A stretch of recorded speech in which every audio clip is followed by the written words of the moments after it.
예, 반갑습니다. 온라인 학습 컨설팅 하이멘토의 정지돈입니다.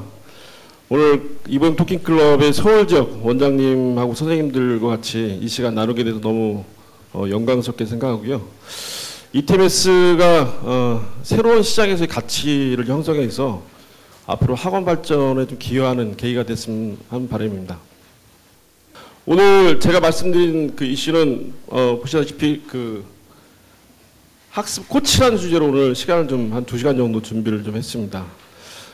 이제 영어에 대한 전문가들이시기 때문에 영어에 대해서는 두말할 필요가 없을 거라고 생각이 되는데, 아까 서두에 장 팀장님 말씀하셨지만 입학사정관제, 자기도 학습 등 요즘 뭐 학습 방법에 대한 그런 시장의 그 새로운 트렌드들이 많이 형성되고 있기 때문에 우리가 한번 학습 코치가 되는 길을 모색하면 어떨까 하는 생각이 들고요.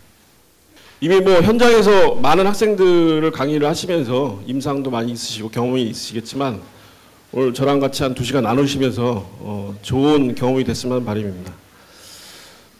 그 전체적으로 학습 코칭 프로세스부터 사전 진단, 진단을 하면서 이게 학습 방법에 대해서 여러 가지 기술이 있습니다. 이걸 같이 좀 얘기해 보도록 할게요. 정리하면서 자기도 학습의 개념하고 또 이런 진단을 통해서 대면 접촉을 통해서 학부형이나 우리 학생들하고 상담을 하시기 때문에 약간의 상담 스킬에 대해서도 말씀을 드리도록 하겠습니다. 원래 이 양이 전체로 치면 한 5일 내지 일주일 정도 분량이고요. 금액으로 쳐도 몇백만 원 초과하는 그런 가치가 좀 있는데, 제가 제 입으로 말씀드려 그렇지만은 상당히 좀 여러 가지 도움이 됐을 부분이 상당히 많다고 생각이 됩니다. 그래서 전체 양을 다 소화하기 좀 무리가 있을 것 같아서 부분적으로 사전 진단 부분 중에서 성격 유형별 학습 진단과 인적성, 학습 능력 테스트 위주로 말씀을 좀 드리도록 하겠습니다. 친숙한 인물이죠. 예, 김연아 선수, 2010년도 밴쿠버 동계올림픽의 금메달리스트죠. 얼마 전에 그 평창 올림픽 유치에도 기여한 바 크고 능숙한 영어로 아주 그 엑설런트한 PT 실력도 우리가 봤습니다.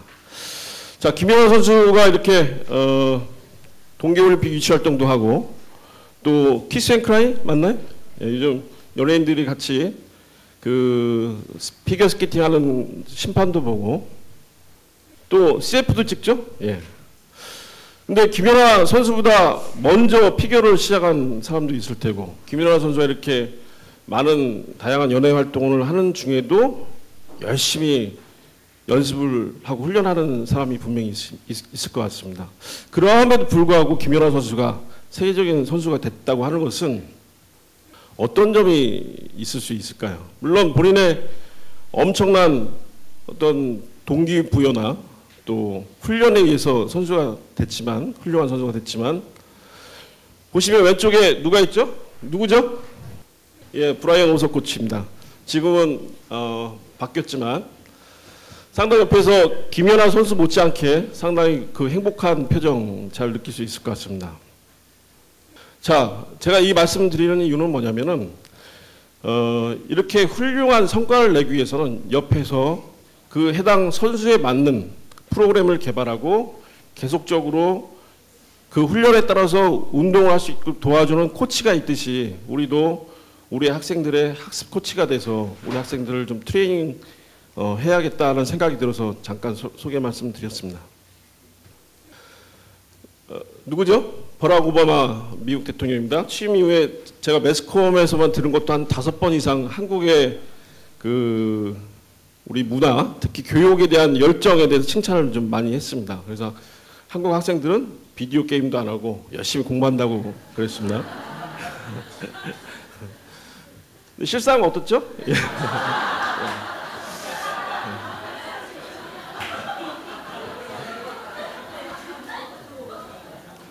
거의 뭐 무기력 상태죠. 예.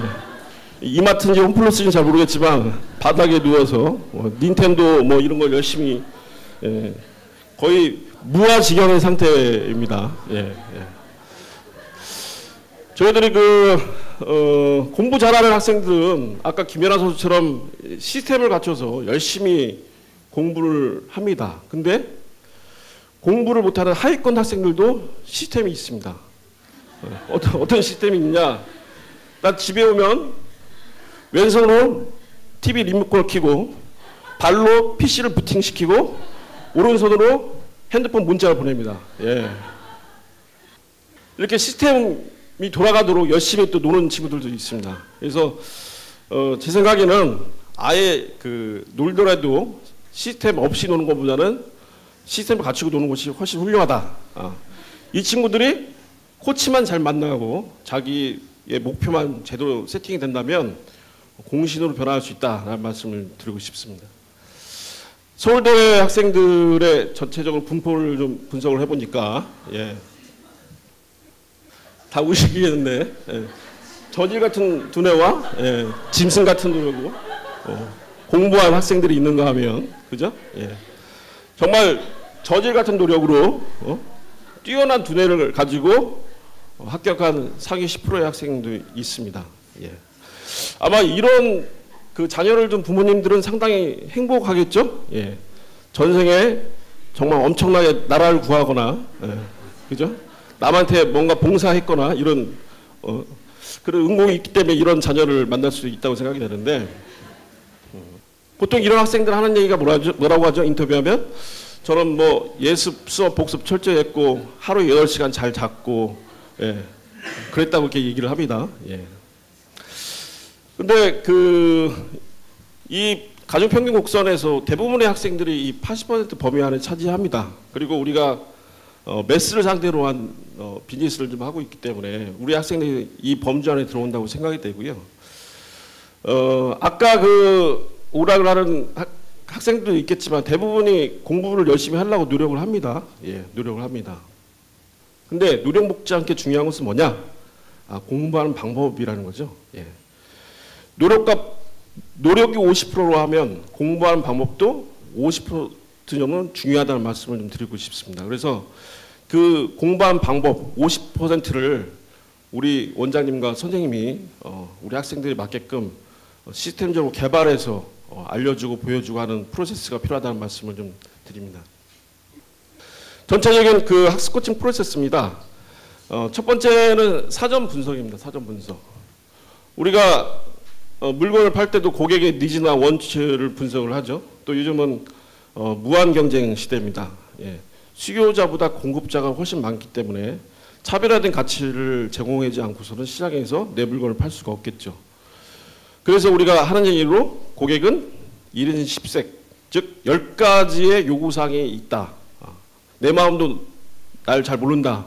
그런 말인데 하물며 우리 학생들을 상대로 지식을 우리가 제공하는 이런 인더스트리에 있는 사람으로서 우리 고객들을 분석을 하지면 안 되겠죠. 그래서 인간은 개별성을 갖고 있습니다.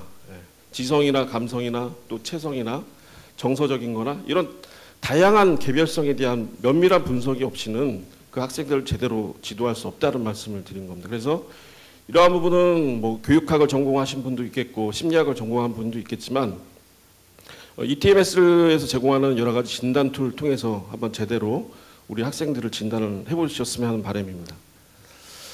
아울러 그 진단이 끝나면 상담을 통해서 우리 학생들의 진단지를 보고 상담을 앞으로 해주실 텐데 상담 이유도 상당히 중요합니다. 그 얘기는 공부하는 방법과 그 다음에 정신이나 건강이나 환경을 관리하는 관리 기술과 더불어서 개별 학생에 맞는 코칭 전략을 좀 수립을 해야 되는데 제가 여기 앞글자를 따서 알보시 질경피고라고 했습니다. 외우기 쉽게 좀 이렇게 했는데 보통 집에서나 학교에서 선생님들이나 학부형들이 대부분이 하는 것이 뭐냐면 어떻게 하죠? 시키죠. 그리고 너 잘못했다고 고치죠. 이거밖에는 없습니다. 시키고 고치는 거밖에 없습니다. 매주 금요일날 EBS 지식 채널 보면은 요즘 엄마가 달라졌어요? 혹시 보셨죠? 거기 보면 자녀들하고 관계 속에서 엄청난 스트레스를 받는 엄마들의 모습들을 많이 볼 수 있을 것 같습니다. 그러나 정작 자녀와의 관계를 어떻게 갖고 가야 될지를 방법을 모르고 또 본인의 감정도 잘 모르기 때문에 그냥 일반적인 소통밖에 안 되죠. 그래서 우리 선생님들은 첫째는 오늘 같이 하는 학습법에 대해서 제대로 학생들한테 학습 방법에 대해서 알려줄 필요가 있다. 그리고 보여줘야 된다. 예, 어떻게 공부하면 효과적으로 공부할 수 있는지. 그 다음에 시켜보고, 그리고 상담의 기본 이론인 질문하고 경청하고 피드백하고 고쳐주는 이런 선순환의 구조로 코칭 프로세스를 밟아 나가야 되지 않느냐 하는 생각이 좀 듭니다. 첫 번째 사전 분석입니다. 인간에게는 욕구가 있죠. 예, 욕구가 결국은 행동을 유발하게 되는 동기가 되는데, 매슬로우 들어보셨죠? 매슬로우의 욕구 5단계에서 생존의 욕구서부터 자아실현 욕구까지 5단계 많이 들어보셨을 겁니다. 근데 가장 근본적인 기본적인 욕구 중에서 배고픔을 해결하는 욕구를 예를 들자면, 우리가 모태에서 나와서 첫 번째 엄마로부터 수유를 받고 또 성장하면서 여러 가지 자기의 그 배고픔을 해결하는 방법이 있는데, 방금 본 이 친구 같은 경우는 배고프면 어떻게 하겠습니까? 예. 완전 뒤로 나 자빠지겠죠? 예. 그렇게 해서 엄마가 배고픔을 해결해 주니까 또다시 욕구를 해결할 때 이런 반복된 행동이 나오게 되는 거죠. 어떤 친구는 동정심을 유발할 수도 있겠죠. 애처롭게 보일 수도 있고. 그죠? 엄마가 설거지하는데 옆에 기어가서 냉장고 옆에서 깨갱거리면서 애처롭게 보는 모습. 또는 엄마를 도와주려고 하는 친구도 분명히 있을 것 같습니다. 이렇게 자신의 욕구를 해결하는 방법이 하나의 전략화되고 습관화된 것이 성격입니다. 그래서 성격이란 것이 실은 유전적인 영향도 있지만 성장 과정 속에서 환경적인 요인도 있는데, 이 환경적인 요인 속에서 자기의 욕구 해결 방법이 성격으로 고착화되고 이런 건데, 왜 우리가 성격 이용 검사를 좀 해야 되냐면, 실은 인간의 존재 봤을 때 예를 들자면 동물학적인 관점에서 보면 우리 인간은 포유류, 영장류에 속하고요. 또 사회적인 관점에서 보면 저 같으면 남성, 40대 남성이고 한 가정의 가장이고 조직 내에서는 모 회사의 임원이고 그렇죠. 그러면 진짜 그 나는 무엇인가, 소크라테스가 너 자신을 알라는 말을 했는데 자기 존재에 대해서 볼 필요가 있다는 말씀을 드립니다. 이렇게 말씀드리는 이유는 뭐냐면 우리가 어떤 나 위에 다른 사람의 존재를 파악할 때 보통 보는 것들이 사회적 지위, 또 그 사람의 말과 행동, 표정을 보면서 느낌 정도만 파악하지 정작 그 안에 성격을 잘 파악을 못한다는 부분이 있죠. 그래서 이렇게 얘기를 합니다. 쟤는 나랑 코드가 맞아. 코드. 예. 쟤는 나랑 말이 통해. 예. 이런 말을 합니다. 즉 나랑 코드가 맞지 않으면 터부시하거나 관계가 소홀해지는 것이 이게 하나의 인간관계의 패턴이죠. 그러나 그 안에는 원래 성격이 고착화되기 전에 순수한 존재로서의 그 인격체가 있기 때문에 그걸 본다고 하면 상대방을 수용하고 이해할 수 있다는 말씀이죠. 그래서 우리 학생들 볼 때 그 안에 성격이 왜 저렇게 형성이 되는지를 이해하고 그 안에 순수성을 바라본다고 하면 우리 학생들을 잘 지도할 수 있다고 생각이 듭니다. 그래서 이 진단을 소개하는 거고요. 이 진단은 비단 학생뿐만 아니고 원장님, 선생님, 또 학부형까지도 같이 해보시면 상당히 도움이 많이 될 것 같습니다. 인간의 에너지를 발휘하는 지능이 있는데 크게 세 가지가 있습니다. 머리와 가슴과 장입니다. 즉 외부 자극을 받으면 반응을 하게 되어 있습니다. 스티뮬러스, S, 리스판스, 반응. 근데 이게 거의 자동적으로 일어납니다. 그래서 실은 인간이 자유의지로 어떤 것을 판단하고 선택한다고 하지만 고착화된 성격에 의해서 자동적으로 반응이 일어나기 때문에 실은 자유롭지 못합니다. 이게 현실이고요. 예를 들자면 어떤 사람은 욱하는 성격이 있어서 길거리에서 교통사고 났다, 접촉사고가 났다. 이 사람의 패턴은 큰 소리 고함도 지르고 너 몇 살이야? 그죠? 사건하고 전혀 무관한 얘기서부터 시작해서 결국은 경찰서로 가게 돼 있죠. 이러한 것들이 계속적으로 반복된다는 거죠. 그래서 그러면 인간의 어떤 그 자극에 대한 반응이 세 종류로 봤을 때 첫 번째 장중심인 사람은 뭐냐면 외부에서 자극을 받으면 행동이 먼저 나갑니다. 예, 생각보다 행동이 먼저 나가고 어떤 욕구가 있냐면 이게 있으면 장악 욕구가 있습니다. 통제 욕구가 있습니다. 예.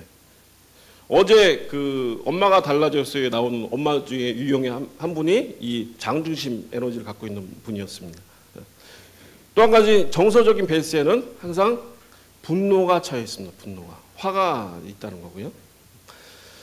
가슴 중심의 유형들은 뭐냐면 외부에서 자극을 받으면 마음이 움직입니다. 마음. 그래서 그 마음 속에 그 슬픔이나 약간의 수치심이 좀 있고요. 또 이미지를 강조를 하는데 내가 나를 보는 이미지보다는 타인이 나를 보는 이미지에 상당히 민감합니다. 그래서 2번 같은 경우에는 착한 사람의 이미지를 아주 갖고 싶어하고 3번은 성공하는 사람의 이미지 4번은 독특한 사람의 이미지를 갖고 싶어 하는 욕구가 있습니다. 그리고 시계열로 봤을 때도 장중심의 사람들은 현재 중심이고 가슴 중심의 분들은 과거 중심의 그런 느낌이 좀 있습니다. 다음에 머리 중심인 분들은 외부에 자극을 받으면 머리가 척척척 돌아갑니다. 보통 조직에서 기획통의 이런 성격을 갖고 있는 분들이 상당히 많고요. 뭐 기획조정실이라든가 이런 컨트롤하는 분석하는 잡을 많이 갖고 있습니다. 그래서 이분들은 정보 분석하고 정보를 수집하는 걸 상당히 좋아하는데 항상 생각의 패턴이 미래 중심적이고 또 베이스에 깔린 정서가 불안과 걱정이 깔려 있습니다. 예를 들면 5번의 성격 유형인 분들은 그래서 정보를 지나치게 많이 갖고 있으려고 합니다. 그리고 정보를 공유하지 않고 독식하려고 하고 있고요. 6번 성격인 분들은 자신보다는 자신이 속한 무리, 조직의 안정을 추구하는 성격이고 7번 같은 경우에는 두려움이 있으면 나의 즐거움을 통해서 도망가는 그런 성격을 보이고 있습니다. 그래서 전체 9가지 성격의 유형이고요.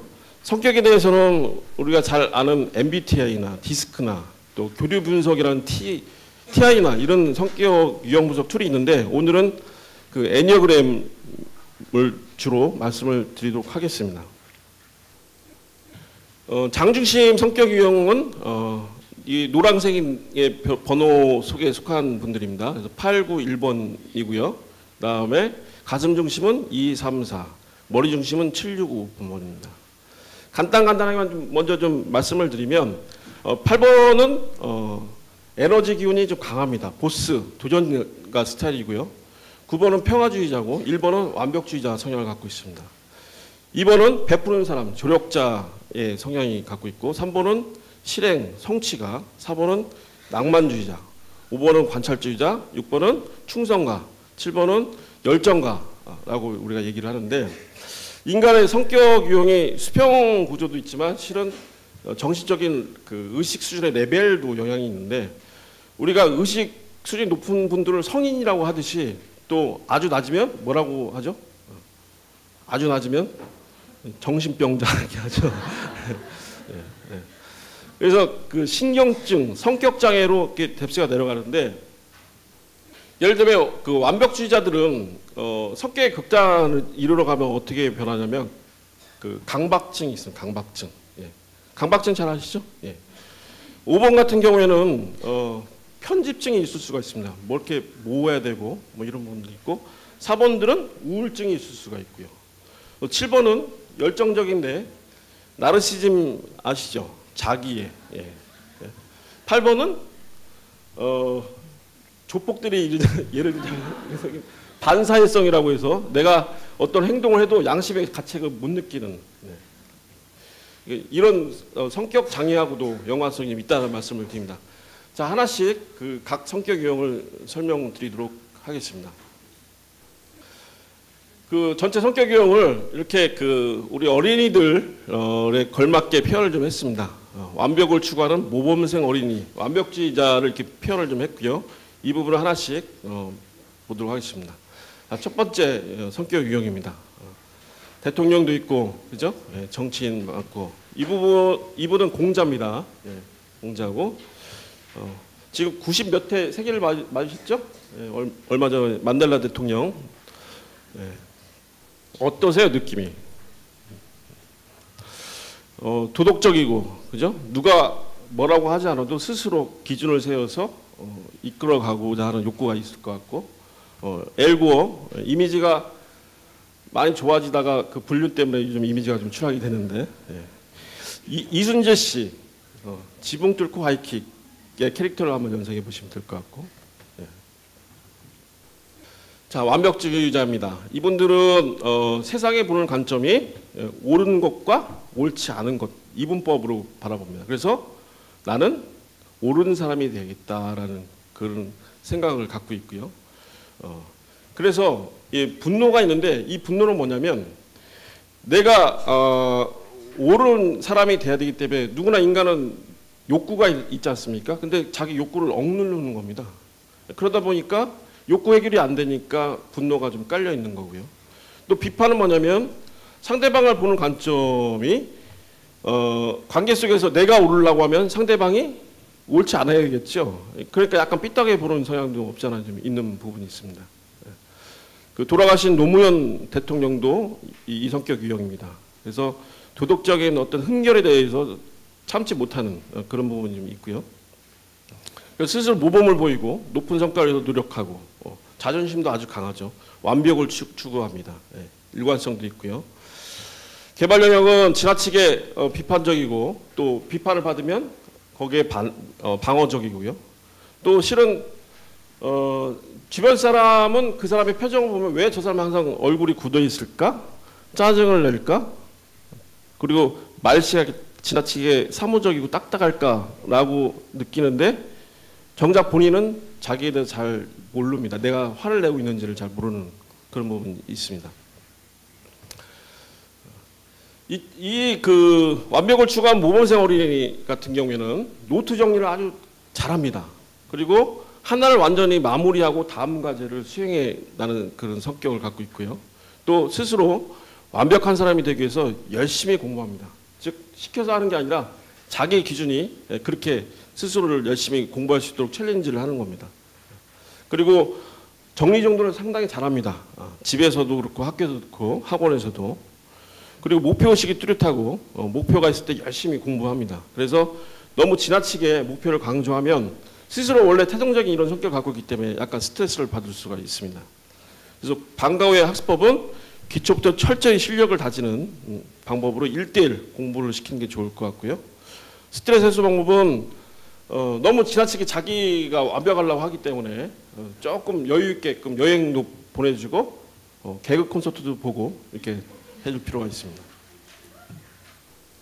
자녀하고 부모님하고 같이 말씀을 드리겠습니다. 이 동일한 성격의 부모님들은 어떤 성격이냐면 책임과 도덕적 가치를 아주 강조합니다. 공정하고 또 상당히 엄격하게 훈육을 하죠.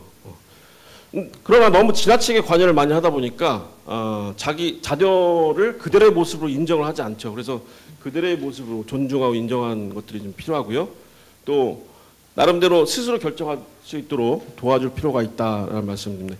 이 부분은 이따 인성검사에 나오는데 너무 지나치게 관여를 하게 되면 자녀들이 자율성이 좀 떨어지게 됩니다.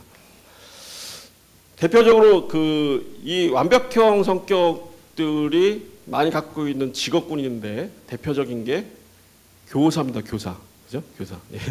교사를 와이프로 둔 남편들은 어떻습니까? 회사에서도 스트레스, 집에서도 스트레스. 예. 그래서 법률, 세무, 회계, 감사, 품질 관리 우리가 QC라고 하죠. 이렇게 꼼꼼한 일들 하는 것들을 상당히 적성이 맞죠. 자, 두 번째 성격 유형입니다. 느낌이 얼굴이 좀 동글동글하고 미소도 있고, 그죠? 좀 선해 보이고 밝죠. 윗분들은 거의 성인의 위치. 테레사 수녀고 슈바이처고 누구죠? 이태석 신부죠? 예. 얼마 전 훈장까지 받으셨고요. 예. 윤다은 씨, 문근영 씨, 전도연 씨. 전도연 씨가 최근에 출연한 영화 하녀. 예. 아낌없이 다 주죠. 예. 예.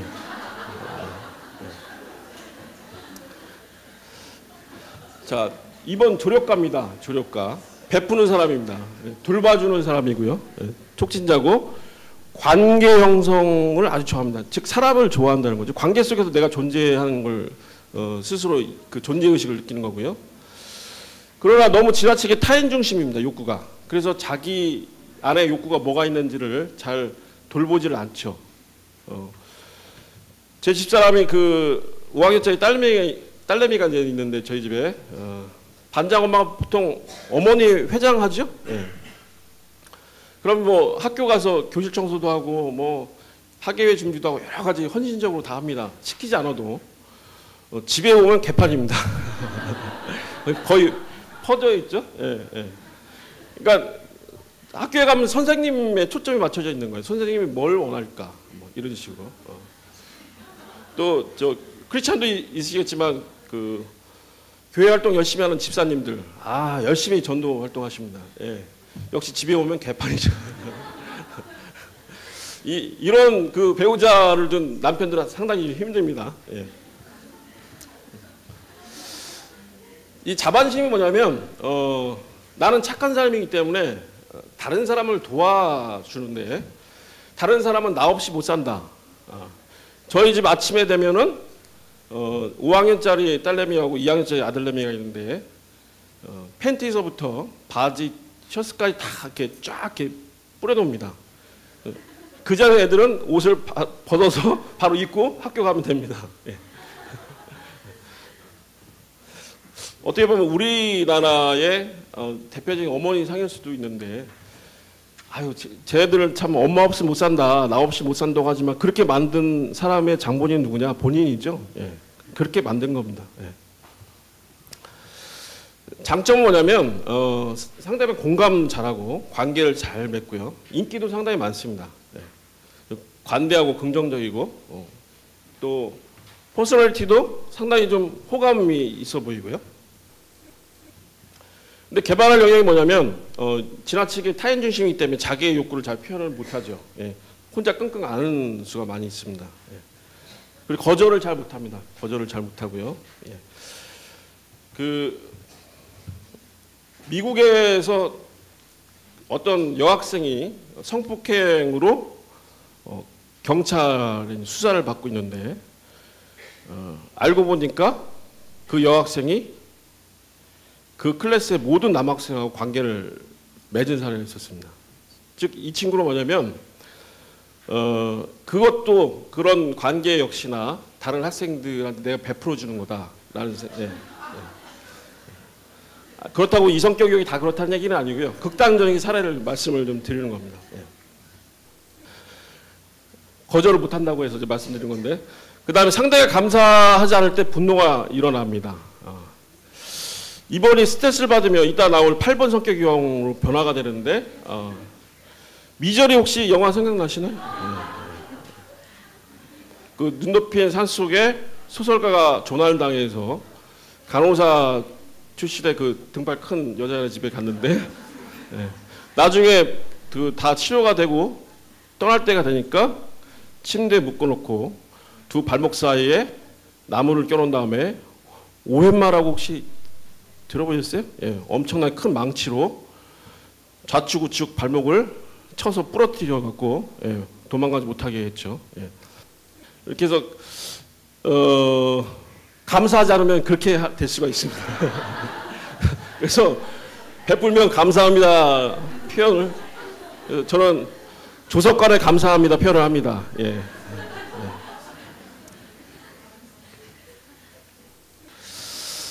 남을 가르쳐주고 싶은 꼬마 선생형 어린이입니다. 이 성격을 이용해 학생들이 학습 환경이 편안한 곳에서 공부하기를 좋아하고요. 또 다른 사람을 도와주면서 공부하는 걸 좋아합니다. 그래서 이따 나오겠지만 학습법 중에서 가르치기 학습법 혹시 아시죠? 가르치기 학습법? 예, 가르치기 학습법.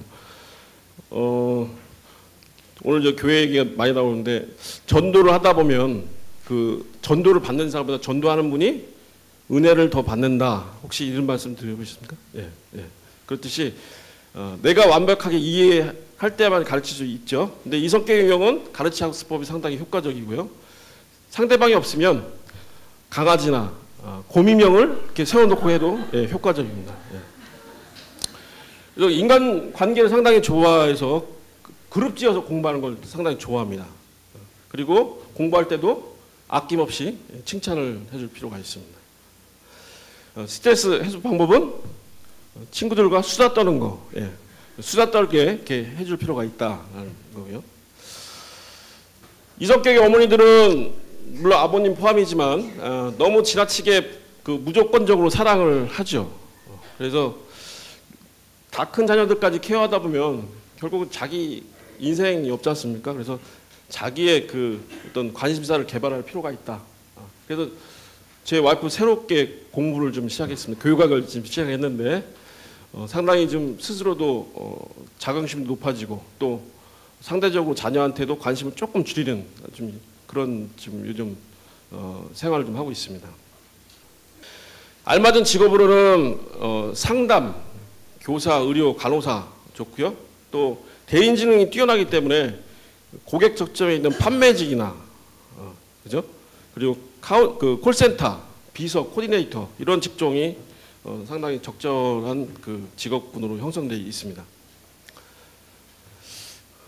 대통령이 세 분이나 계시죠? 스포츠 스타도 있고 오프라 윈프리.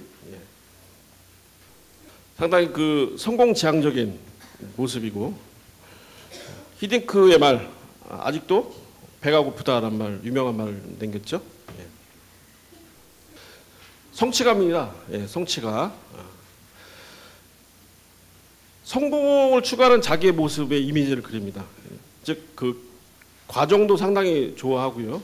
그래서 항상 자기의 그 어떤 모습을 성공자의 모습을 그리기 때문에 옷도 잘 입고요. 그리고 상당히 그 여러 가지로 다재다능한 능력을 보입니다. 반면에 너무 그 성공지향적이다 보니까 실패를 좀 회피하는 그런 성향이 있고요. 장점으로는 에너지도 많고 문제도 잘 해결합니다. 또 기업가적인 기질이 있는데 될 거를 아주 동물적 감각으로 직관적으로 판단합니다. 즉 프로젝트를 하게 되면 될 수 있는 프로젝트가 뭔지를 파악을 해서 그 일을 합니다. 그러니까 성공 확률이 높을 수밖에 없겠죠. 그러한 이제 개발할 영역은 지나치게 그 성취지향적이다 보니까 다른 사람을 돕거나 다른 사람의 감정에 대한 이해가 좀 부족한 부분이 있고요. 아울러 그 성공자의 모습을 추구하다 보니까 나는 다 할 수 있다는 거죠. 근데 사람이 완벽하지 않지 않습니까? 그러니까 그걸 숨기다 보니까 약간의 기만의 모습도 보일 수가 있습니다. 조직에서는 약간 그 윗사람 잘못이고 아랫사람 괴롭히고 이런 정치적인 존재. 우리 조직생활 잘하려면 강한 사람한테 약하고 약한 사람한테 강해야 조직생활 잘하죠. 그런 성향을 좀 갖고 있습니다. 이 친구들은 목표를 달성하고 노력하는 성취지향적 어린이인데 공부를 스스로 열심히 잘합니다. 근데 공부하고자 하는 그 동기가 뭐 있냐면 이기고 싶어서 1등하고 싶어서 공부를 합니다. 그래서 시험이나 성적에 관심이 많고요. 공부할 때도 효과적으로 공부하기를 상당히 좋아합니다. 공부도 학원에서 여럿이 공부하는 거 좋아합니다.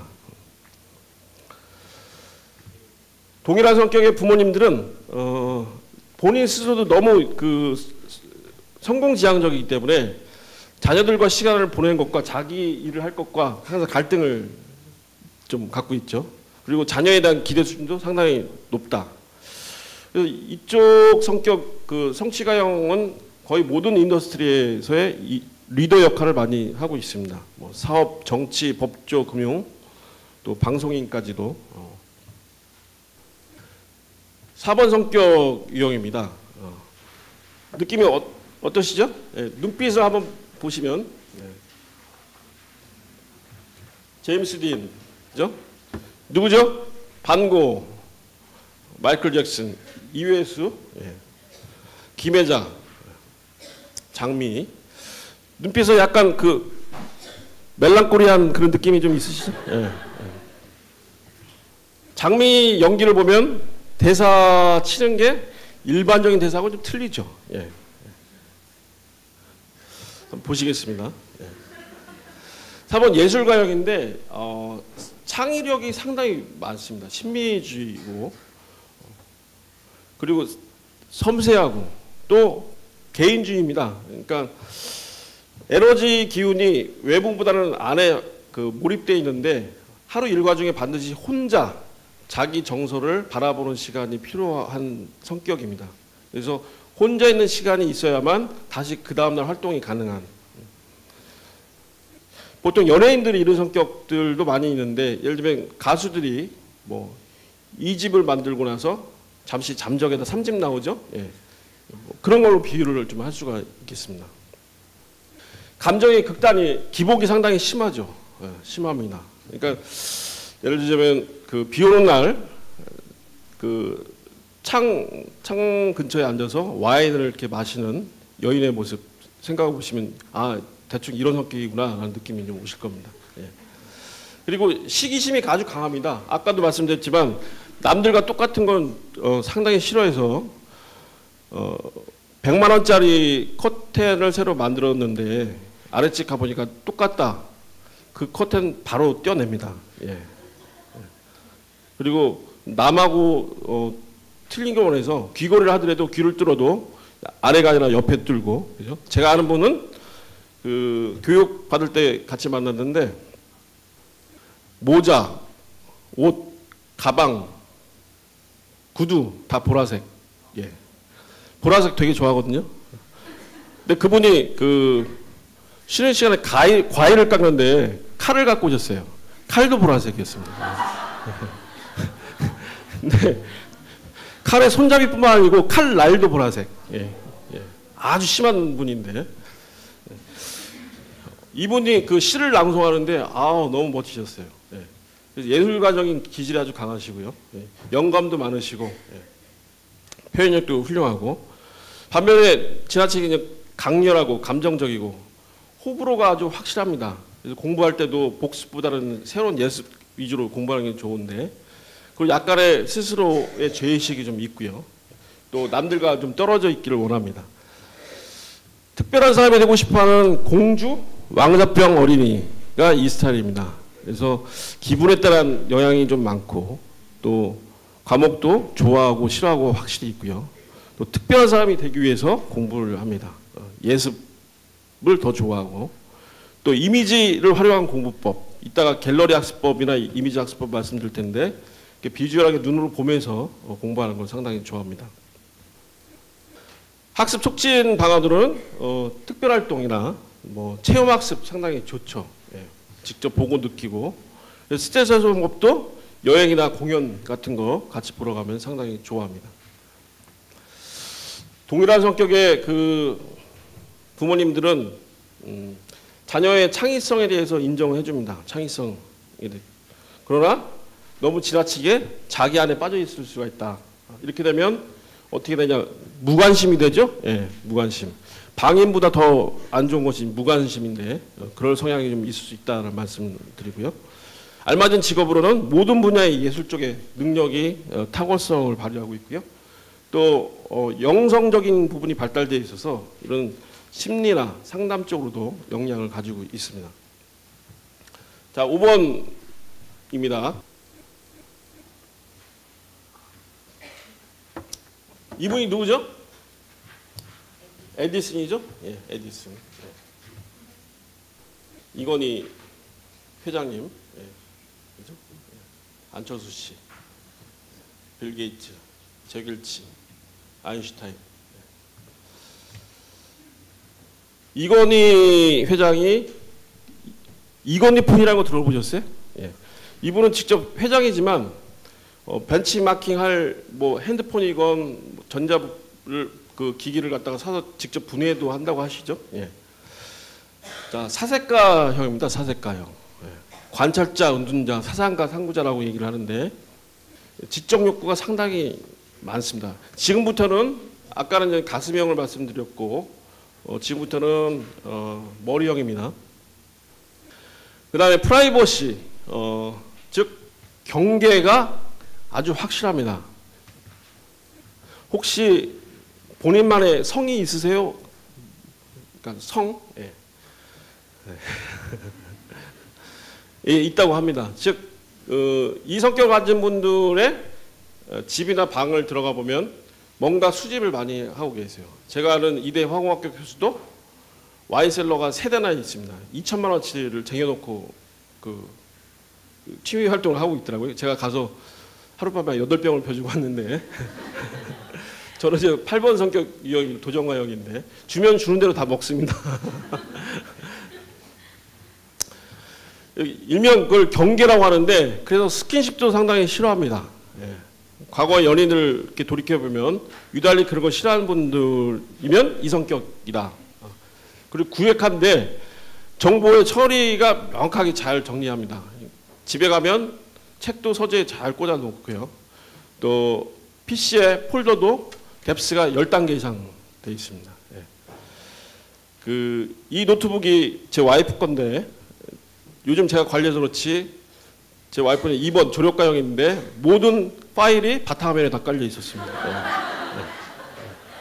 예. 성격의 극단을 보여주죠. 예. 강점 영역으로는 분석적이고 통찰력 있고 객관적이고 체계적입니다. 예. 철저히 계획적으로 움직이고요. 만약에 이런 성향을 갖고 있는 분이 품위를 올리면 백데이터가 완벽하게 논리적으로 갖고 있습니다.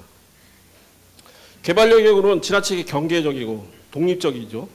또 주장을 하지 않는다고 했는데 실은 말을 잘 표현을 안 하지만 그래서 대인관계가 좋지 않지만 상당히 명석하고 논리적이기 때문에 한번 말문이 터지면 그 누구도 당해낼 수 없습니다. 예.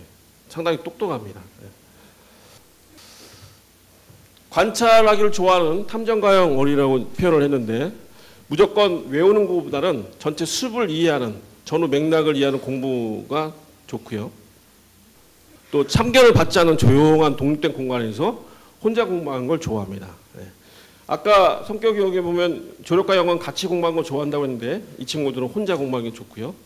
또 사물의 현상, 이 기본적인 로직에 대해서 이해하는 걸 좋아하고요. 원리 중심으로. 그리고 많은 대중하고 같이 공부하는 것보다는 혼자 또는 작은 소모임에서 토론하는 것도 효과적입니다. 그래서 학습 촉진 요인으로도 평가를 그냥 감성적으로 얘기를 하면 안 되고요. 칭찬을 하거나 뭔가 훈육을 하더라도 논리적으로 이래서 이렇게 됐다라고 정확하게 얘기를 해야 이해할 수 있는 그런 성향이 있습니다. 기본부터 습득하게 하고 스스로 공부할 수 있는 시간을 소화할 수 있는 시간을 주는 것이 도움이 됩니다. 또 공부하는 시간도 집중력이 가장 높은 시간이 새벽이나 아침. 이 성격 유형은 아침형 인간이고요. 예. 그리고 지나치게 머리를 쓰기 때문에 간단한 체조나 명상도 스트레스 해소에 도움이 됩니다. 동일한 성격의 그 부모님들은 권위주의적이고 약간 요구가 많고 또 본인의 어떤 지적 욕구나 수준이 높기 때문에 과도하게 자녀한테도 요구하는 게 상당히 좀 많이 있죠. 대표적인 직업군으로는 아까 보였지만 과학이나 기술 쪽에 교수, 연구원. 네. 안철수 지금 서울대 융합 관련돼서 학장을 좀 가셨죠? 예.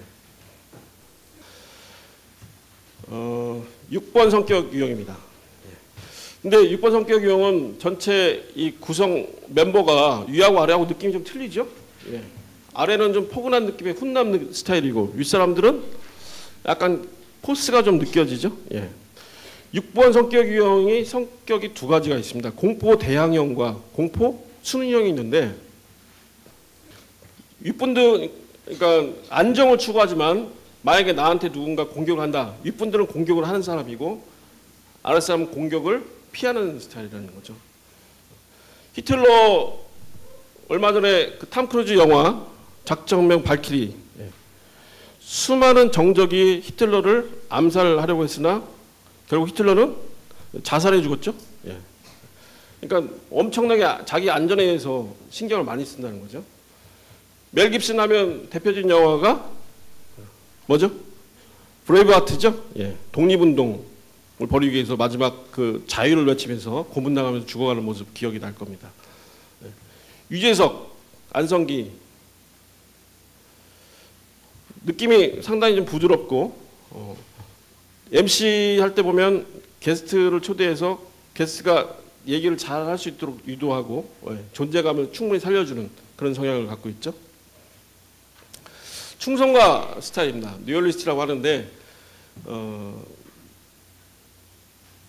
어릴 적에 부모가 약간 일관적이지 않은 태도를 보일 때 이런 성격이 나올 수 있습니다. 이따 대성관계도 잠깐 말씀드리겠지만 그렇기 때문에 세상에 믿을 놈 하나 없다. 예. 그 성격의 극단을 예로 들자면 돌다리가 있으면 레이저로 비파하게 검사를 해봅니다. 근데 결과가 안전진단이 나왔는데 어떻게 할까요? 돌아갑니다. 예. 돌아갑니다. 예. 그러니까 안전에 대한 상당히 극단을 추구하고 또 조직 내에서 품위스럽게 올라오는 거 보면 같은 장표에 동어 반복이 상당히 많습니다. 즉 자기 표현을 해도 부족하다고 생각을 많이 하고요. 이 성격 유형의 그 팀장이 이제 저와 같이 일하고 있는데 제가 외근하고 있으면 전화로 보고하고 들어오면 대면 접촉해서 보고하고 또 페이퍼로 또 보고합니다. 예. 왜냐하면 항상 최악의 시나리오를 그리는 거죠. 예. 반면에 그 헌신적이고 일도 아주 깔끔하게 잘 합니다. 조직에 충실하고 책임감 많고 협동적이고 반면에 그 리더라고 하면 어떤 의사결정을 해야 되고 약간의 리스크도 감수를 좀 해야 되는데 여기 보면 분석마비라고 있죠? 예, 분석마비. 식당에 가면 메뉴 30가지 있는 식당 있죠? 예, 탕자로 시작해서 막 뭘 선택하지 모른다는 걸 분석마비 심리학 용어인데 이 친구들이 의사결정을 잘 못하는 부분이 좀 있습니다. 약간 방어적이고요. 주어진 일에 최선을 다하는 바른 생활형 어린이입니다. 그리고 공부도 알고 있는 것을 반복해서 하기를 좋아하고요. 또 환경도 익숙한 환경에서 공부하기를 좋아합니다. 그러니까 안전을 추구한다는 거죠. 세세한 항목까지 아주 디테일하게 공부를 하고 예습보다는 복습 위주로 합니다. 공부를 좀 잘하게끔 도와주려면 이 친구들이 갖고 있는 불안감이나 긴장감을 덜어줄 필요가 있다. 그리고 너무 안정지향적이다 보니까 새로운 과제를 수행할 때 칭찬 격려를 해줄 때 새로운 거에 도전을 좀 할 수 있을 것 같고요. 공부하는 시간도 좀 여유 있는 시간 상당히 좀 좋아합니다. 동일한 성격의 부모님들인데 자녀들 아주 잘 헌신적으로 잘 보호하고 양육합니다. 근데 지나치게 잔소리가 많죠. 이걸 저희들은 그 심리학용어로 투사라고 하는데 투사. 즉 자기가 불안한 거를 자녀한테 투사를 시킵니다. 그래서 황사가 일어나면 마스크 써라. 날씨 좀만 추우면 내복 입었니? 날씨 좀만 흐리면 우산 갖고 가라. 잔소리가 아주 심하죠. 이 친구들은 대표적인 직업군이 뭐 같습니까? 보시면 알겠지만 우리나라 대표적인 직업 중에 공무원, 복지부동 그런 느낌. 뭐 대기업에서 오래 견디신 분들, 그리고 보안 관제, 뭐 리서치, 시장 조사, 이게 치밀한 거 이런 것도 잘 합니다. 자, 7번 성격 유형입니다. 분위기가 갑자기 좀 좋아졌죠? 화나고 잘 웃는 것 같고. 로빈 윌리엄스, 짐 캐리입니다. 케네디 대통령. 그다음에 남격에 나오죠? 이분 호가 있죠? 다중 이경규 선생이라고. 이랬다 저랬다.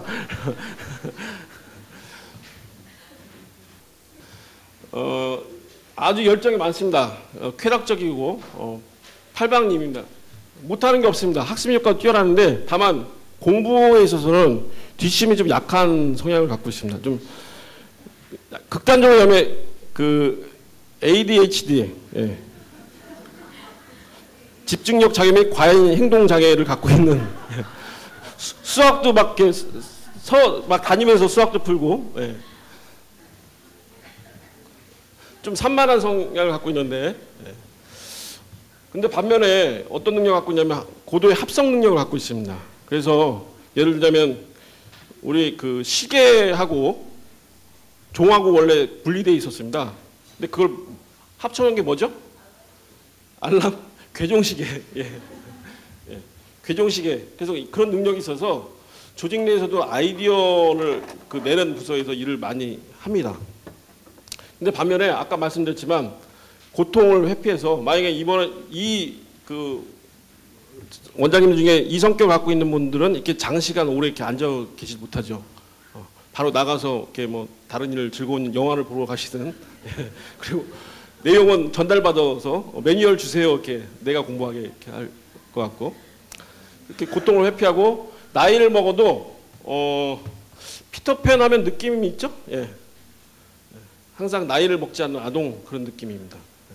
상상력이 풍부하고 매력적이고 그래서 이 친구들은 그 어떠한 스토리도 자기가 재해석해서 얘기하는데 말을 상당히 재밌게 합니다. 예. 즐겁고 근데 약간은 좀 자아도취적인 게 있어서 자기애가 강한 부분이 있죠. 참고로 자기애가 강하다고 하는 것은 뭐냐면 어릴 적에 무관심으로 말미암아 아무도 나를 사랑할 것 같지 않기 때문에 즉 나라도 나를 사랑해야겠다. 그래서 자기애가 생기는 거거든요. 예. 개발 영역으로는 집중을 잘 못하고 반항적이고 그래서 이 성격 유형도 그 어디 밑에서 잘 있지 못하는 성격이라 자기 사업도 많이 합니다. 예. 고통스러운 상황을 피하고요. 여러 방면에 관심을 보이는 다재다능한 어린이인데 학습 스타일은 집중 시간이 짧고 껑충껑충 건너뛰면서 빨리 학습하기를 원하고 또 새로운 것에 흥미가 아주 강하고 재미있는 분위기를 좋아합니다. 예. 그리고 공부하는 것도 여럿이 모여서 예습 위주로 공부하는 걸 상당히 좋아하고요. 학습 촉진 방안으로는 학습 방법이나 장소를 이렇게 바꿔줄 필요가 있다는 거고요. 보통 우리가 그 자녀들 공부시킬 때 분량을 하죠. 뭐 연산 50문제 풀어. 오늘 제가 집에 있는데 우리 아들놈이 저한테 와서 울더라고요. 오늘 뭐 연산 70문제 풀고 영어 집중 듣기 하고 뭐 책 몇 권 읽는데 70문제가 너무 많다. 이것 좀 줄여달라. 뭐 이러는데 이 친구들은 그 재미난 거 이따 말씀 분산학습이 효과적인데 하나를 계속 시키면 집중력이 흐려지기 때문에 자기가 좋아하는 과목을 바꿔가면서 할 수 있도록 즉 시간으로 컨트롤하는 것이 좋다라는 말씀을 좀 드립니다. 스트레스 해소법 이곳저곳 돌아다니는 거 상당히 좋아하고요. 그리고 직업적으로도 보시면 여행가, 뭐 비행사, 승무원, 연예인들 뭐 이거 있고요. 이 부모님들은 본인도 모험을 좋아하기 때문에 자녀들도 모험에 대해서 좀 허용적인 부분이 있고 다만 너무 지나치게 자기의 흥미 위주로 살다 보니까 자녀를 신경 못 쓰는 부분도 있습니다. 이 성격 유형이 제 성격 유형인데 느낌이 어떻죠? 좀 약간 얼굴에서 에너지가 느껴지고 선이 굵은 뭐 이런 보통 김영철 궁예 생각나시죠? 궁예. 그죠? 예. 얼마 전에 TV 나와서 결혼 30년 만에 이혼할 뻔했다 하면서 자기 속 얘기를 아주 얘기했는데 그 얘기하는 모습을 보면서도 역시나 이 8번 성격이다. 확실히 그 연식이 상당히 젊으신 것 같아요. 존 애인이죠? 예, 존 애인. 그 정주영 회장이 물막이 공사 기억나시죠? 예. 그리고 그 조선소를 질 때 지도 한 장하고 거북선에 들어가 있는 동전 하나 갖고 가서 투자를 유치할 정도로 추진력이 아주 강하신 분이었죠. 그거 생각하시면 돼요. 우리나라 그 벤처기업의 CEO 중에서 약 70%가 이 성격 유형을 갖고 있습니다. 강한 도전 의식을 갖고 있고요. 예. 세상을 보는 관점이 세상은 험하고 살기 힘들다. 고로 내가 강해야 된다. 이런 강박이 있습니다. 근데 너무 지나치게 그게 강하다 보니까 때로는 사람이 살다 보면 자기도 약한 모습이 있는데 그거를 보여주기를 싫어합니다. 그래서 너무 센 척하다가 몸살도 걸리고 퍼집니다. 일명 번아웃이라고 하는데 그런 좀 문제가 있고요. 그 다음에 세상을 보는 관점이 흑백이 확실해서 회색이 없습니다. 예. 적 아니면 아군입니다. 피하 식별이 확실합니다. 그래서 부하 직원도 일단 내 품 안에 들어오면 정말 내 입에 있는 것도 넣어줄 듯이 잘 보살피는데 일단 개긴다. 그 친구는 죽습니다. 예. 자, 이 성격의 아빠와 아까 일반 완벽주의자형 어머니 밑에서 그런 자녀들은 거의 죽음이겠죠? 예. 엄청난 스트레스 속에서 삽니다. 그래서 우리 선생님들이 그런 것도 파악을 해서 잘 좀 케어를 좀 해줄 필요가 있다 말씀을 드리고요. 말도 좀 직설적이에요. 애들로 얘기하는 게 없습니다. 뭐 해, 빨리 해. 예. 그리고 일 시키고 김 팀장 이거 내일 2시까지 해. 그리고 나서 본인이 또 직접 합니다. 예. 엄청 급합니다. 엄청 급합니다. 그 차를 타면 부하 직원으로 차를 타잖아요. 그러면 뭐라고 얘기하냐면 야 천천히 빨리 가.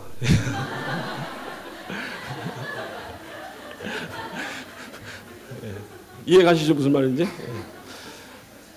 엄청나게 추진력이 강하고요. 근데 개발 영역이 뭐냐면 지나치게 통제적이라는 거죠. 일단 말씀드린 권위형 부모입니다. 권위형. 참을성이 좀 없고 속도가 느린 사람을 잘 이해를 못하죠. 예. 자기 주장이 강한 골목 대장형 어린이인데 자기가 정한 목표나 규칙에 따라서 공부를 하고요. 또 환경도 좀 넓게 트인 곳. 공방이 좀 쾌적하고 넓고 가구도 좀 적어야 됩니다. 예. 뭐 이렇게 통제당하는 걸 상당히 좀 싫어하는 스타일이죠. 그리고 여럿이 같이 공부하는 걸 좋아하고요. 예. 그리고 에너지가 넘치기 때문에 그 학습 시간에 그걸 소화할 수 있도록 좀 학습의 태도를 만들어줄 필요가 있겠다. 그러니까 나중보다는 그 순간에 이해할 수 있도록 도와줄 필요가 있다라는 거고요. 예. 그래서 스트레스 해소도 과격한 운동, 구기들, 축구. 뭐 부모님들 역시나 요구가 많고 통제적이고 좀 엄격한 부분이 있고요. 알맞은 직업은 사업가, 기업의 중역, 군인, 정치, 또 노동조합의 조합장들이 이런 성격들 많이 있습니다. 예. 자기 사업도 많이 하고 있고요. 자, 마지막 성격 유형입니다. 예. 얼굴에 좀 그 엷은 미소와 인자함도 있고요. 달라이라마, 오바마. 요즘 경제 때문에 아주 곤욕을 치르고 있지만 그래도 대통령 중에서 공화당 민주당의 화합을 잘 끌어냈다. 그런 평을 좀 듣고 있고, 네. 김수환 추기경이고요. 네. 당선이 될런지는 잘 모르겠지만, 예, 정치인 계시고 이분도 좀 젊으신 분 잘 모를 겁니다. 우리나라 대통령 중에 가장 짧게 하셨나요? 아마 예. 최규하 대통령. 예. 화합가형입니다. 자기 주장을 잘 안 합니다. 평화를 추구하기 때문에 내가 어떤 주장을 하게 되면 갈등 관계가 생길 것 같아서 자기 주장을 잘 안 합니다. 즉 몰라서가 아니고 자기를 참는 거죠. 예.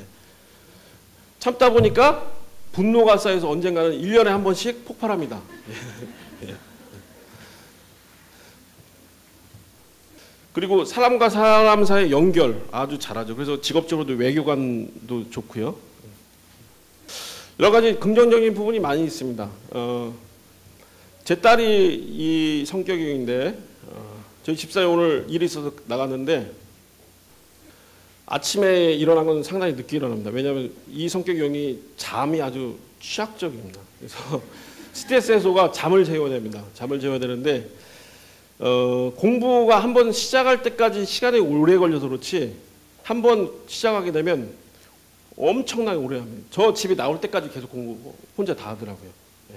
뭐 집중 듣기, 흘려 듣기서부터 책 읽고 동생 가르치는 것까지 아주 잘하는데 개발 영역으로는 너무 갈등을 회피하니까 사람이 대인관계에서 자기 주장을 적절하게 표현을 해야 되는데 표현 안 하다 보면 에너지 기운이 약한 느낌이 들고 치일 수가 있죠. 이런 단점이 좀 있습니다. 예.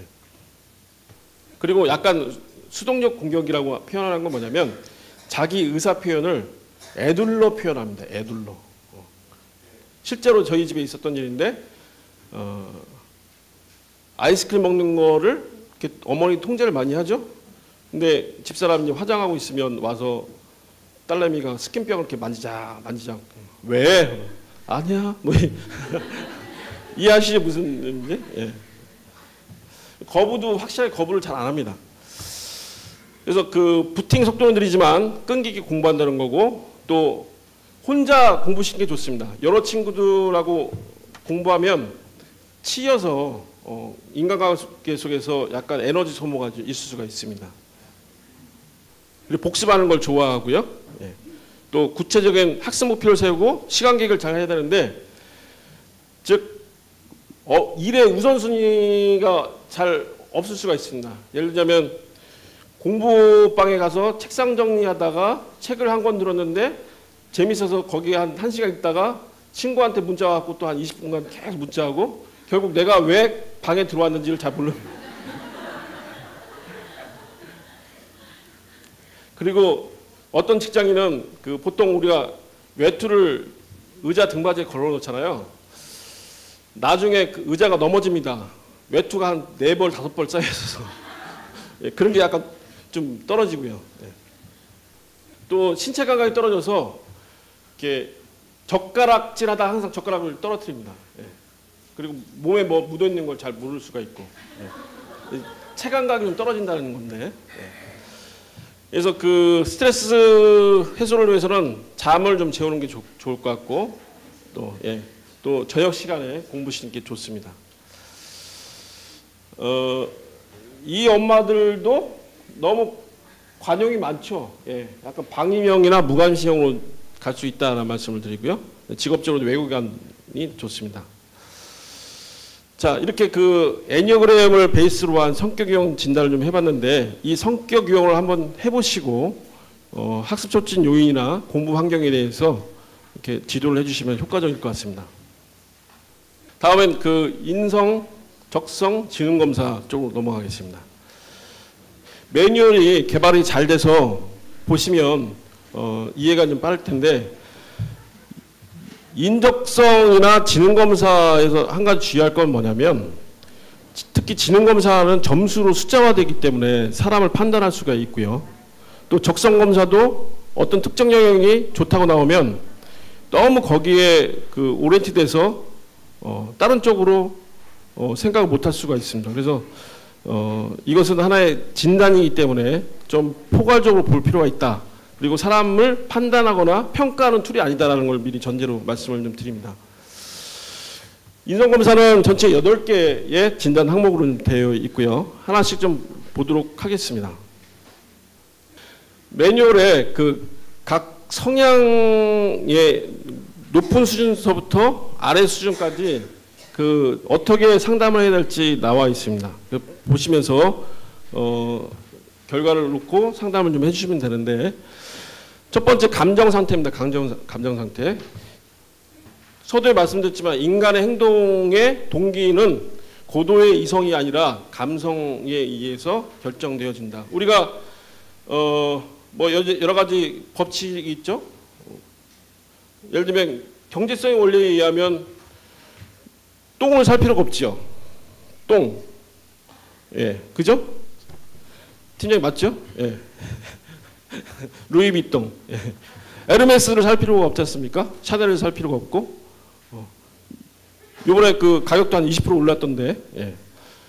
뭐 한 5만 원짜리 살 수 있음에도 불구하고 200만 원짜리 살 필요가 없는데 예. 왜 사죠? 예. 감정적으로 내가 그걸 갖고 있어서 다른 사람이 바라보는 나의 모습에 대한 어떤 자존감을 가방을 통해서 욕구를 충족하는 부분이 있죠. 그렇듯이 이 감정 상태는 실은 인간에 있어서 행동을 유발하는 근본이 됩니다. 근데 문제가 뭐냐면 이게 그 공부 방해 요소하고 같은 요소이기 때문에 같이 그 한꺼번에 말씀드리도록 하겠습니다. 그 정서 안정도인데요. 스트레스입니다. 스트레스. 그러니까 우리가 살다 보면 외부 자극에 대한 반응을 일으킨다고 아까 말씀을 드렸는데 스트레스에 대한 내성이 없으면 다른 사람의 작은 자극에도 민감하기 때문에 집중할 수가 없는 거예요. 자존심이 상처받고, 그죠? 그래서 스트레스에 대한 내성을 좀 기를 필요가 있다라는 거고요. 그 원인이 뭐냐면 어릴 적부터 이 불쾌한 체험을 많이 한 거죠. 억압도 많이 받고 또 상처도 많이 입고요. 그럼 결국은 신경질적으로 변하고 또 세상을 보는 관점이 부정적이고 또 불안하고 이런 부분으로 변화가 됩니다. 그래서 이 친구들은 가급적이면 자극을 줄여들 필요가 있다. 아까 제 그 딸이 애니어그램 9번 화학과형이라고 말씀드렸는데 공부 열심히 한다고 하지만 실은 이런 정서적인 지능이 약간 떨어집니다. 실제 인적상담을 해봤는데 그래서 다른 사람의 친구들의 말 한마디에 상처를 많이 받죠. 그래서 실은 학원을 좀 잘 안 보내거든요. 자기주 학습을 집에서 하고 있는데 그래서 그런 주변의 마찰을 피하도록 좀 보호해줄 필요가 있다라는 말씀을 드리고 또 생각의 방식을 자기 중심에서 상대 중심으로 상황을 좀 긍정적으로 볼 수 있게끔 도와줄 필요가 있다는 거고요. 정서 상태는 그 현실 균형 감각하고 연관성이 많습니다. 현실 균형 감각. 우리가 살다 보면은 내가 기대하는 거와 다른 어떤 결과가 이룰 수 있죠. 내가 뭔가 이번에 만점 맞으면 뭐 예를 들면 좋은 장난감 하나 사주겠는데 안 사줬다. 상실이 되고 또 한 가지 이중구속이라고 했는데 이중구속이 뭐냐면 보통 우리가 기혼자도 있겠지만 애가 생기면 애가 태어날 때까지 어떻게 생각합니까? 우리 자식 저 손가락 10개 발가락 10개 다 잘 달려서 태어나길 원하죠. 예. 그리고 애가 태어나면 우리 애 건강만 하면 돼. 근데 초등학교 한 4학년 5학년 올라가면 변하죠. 예, 공부도 잘해야 되고. 예. 즉 이렇듯이 우리 자녀에 대한 기대가 엄마가 우리 아들 열심히 뛰어놀아 건강하게 최고야 얘기했는데 막상 성적표를 갖다 주니까 한숨을 푹 쉬면서 얼굴에는 그 실망감이 역력했을 때 우리 자녀들이 거기서 더 큰 충격을 받는 거죠. 이게 바로 이중구속인데 그래서 세상에 믿을 놈 하나 없다. 그러다 보니까 내 생각이 어떻게 되냐면 공상이나 환상이나 이쪽으로 갑니다. 그래서 현실에 대한 감각이 없기 때문에 공부에 대한 집중도 떨어지고 주의가 산만하고 또 좀 극단적으로는 과대망상이나 이 자폐까지도 갈 수 있다. 또 주변이 좀 산만하고 그래서 이런 친구들은 현실에 대한 균형 감각, 실제적인 사고, 너무 미래나 과거 중심에 있지 않고 현재를 바라보는 그런 능력, 지도를 좀 필요한데 예를 들자면 시험에 있어도 마찬가지입니다. 시험에 대한 그 불안증이 너무 강하거나 또는 너무 낙천적으로 긍정적으로 생각하면 공부를 안 하겠죠. 그래서 적당한 긴장감을 유지할 수 있도록 도와줄 필요가 있고요. 근면성은 끈기입니다. 끈기. 어떤 일을 할 때 끝까지 갈 수 있는 부분이고 책임감은 뭐 다 아시겠고요. 이거는 자기 효능 감각하고도 연관성이 있습니다. 그러니까 자존감이죠. 자존감.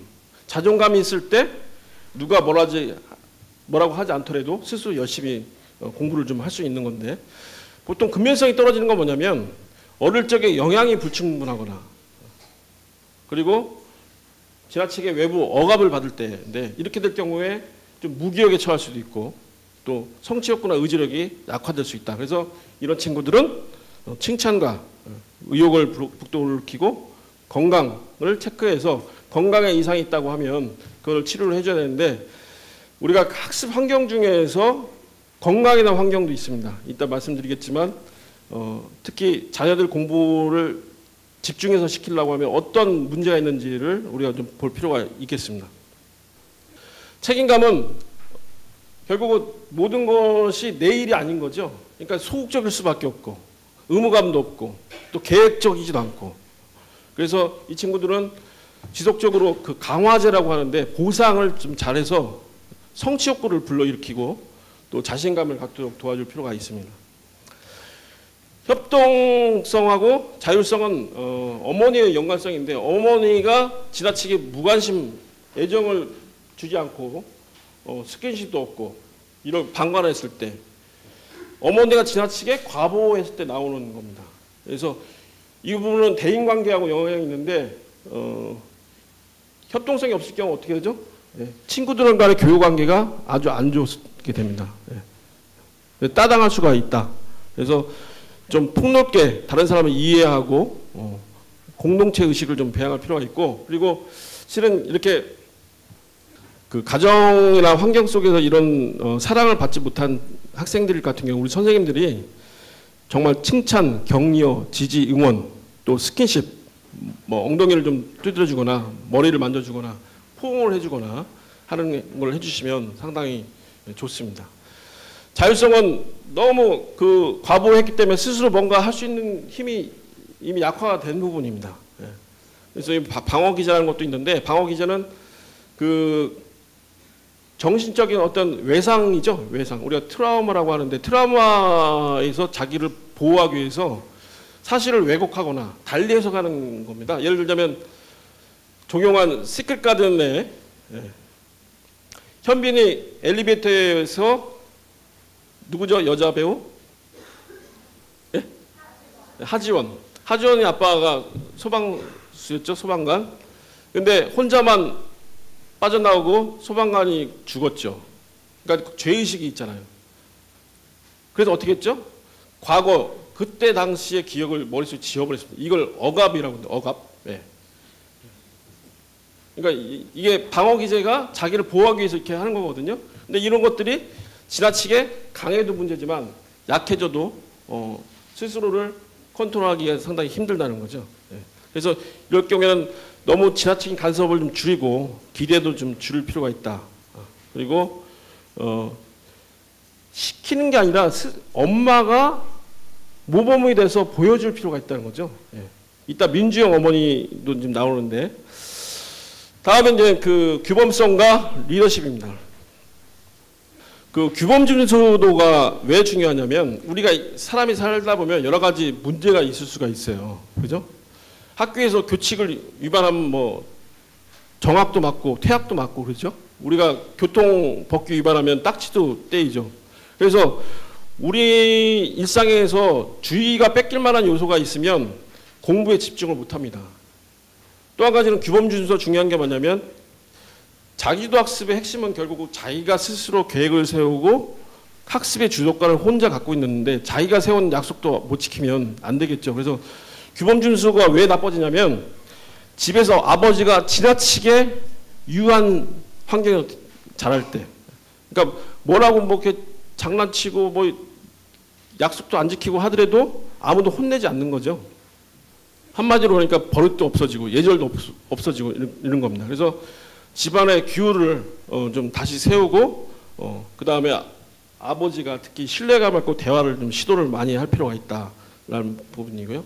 리더십은 자기 표현도 하고도 연관성이 있습니다. 즉 대인관계 속에서 뭐 사람이 살다 보면 대중 앞에서 발표도 하고 그죠? 자기도 표현하는데, 자기 표현력이 약하다고 하는 것은 뭐냐면, 공부를 하다 보면 아는 게 있고 모르는 게 있을 텐데 모르는 거로 선생님한테 질문을 해야 되지 않습니까? 근데 이걸 못하는 거죠. 그리고 관계 속에서 자기 주장을 적절히 표현해야 되는데 안 하게 되니까 또 따당하고 때로는 피해를 받을 수 있는 부분이 있습니다. 그래서 이 부분도 우리가 학원에서 계속 시켜보시고 또 좀 못하더라도 지지 응원해 주시면 이 부분도 많이 좋아진다는 말씀을 드리고요. 그래서 그 우리 대상관계라고 하는데, 결국은 인간이 나와 상대방 대상 그리고 관계가 이렇게 형성이 되는데, 그래서 부모님의 영향을 상당히 많이 받습니다. 근데 부모님의 성향이 보시다시피 권위형, 아까 뭐 8번 유형 같은 경우 권위형이겠죠. 예. 민주형, 자유방임형, 무감심형 이렇게 있습니다.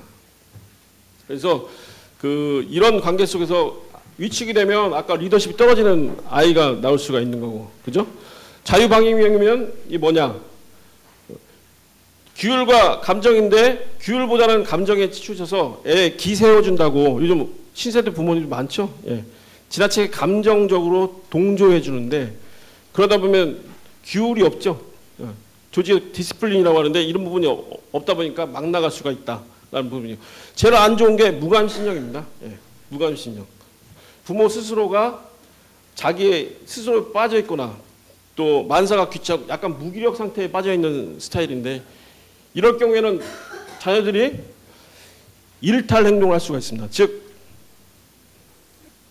차라리 미워하는 것도 관심일 텐데 아예 관심이 없으니까 사고를 쳐서라도 부모님으로부터 관심을 받고 싶어 할 수도 있는 거거든요. 그래서 우리가 이제 민주형으로 우리가 학원에서도 학생들을 할 때 이런 식으로 그래서 멘트를 한번 적어봤습니다. 규율을 정할 때도 내가 그러지 않았으면 좋겠다.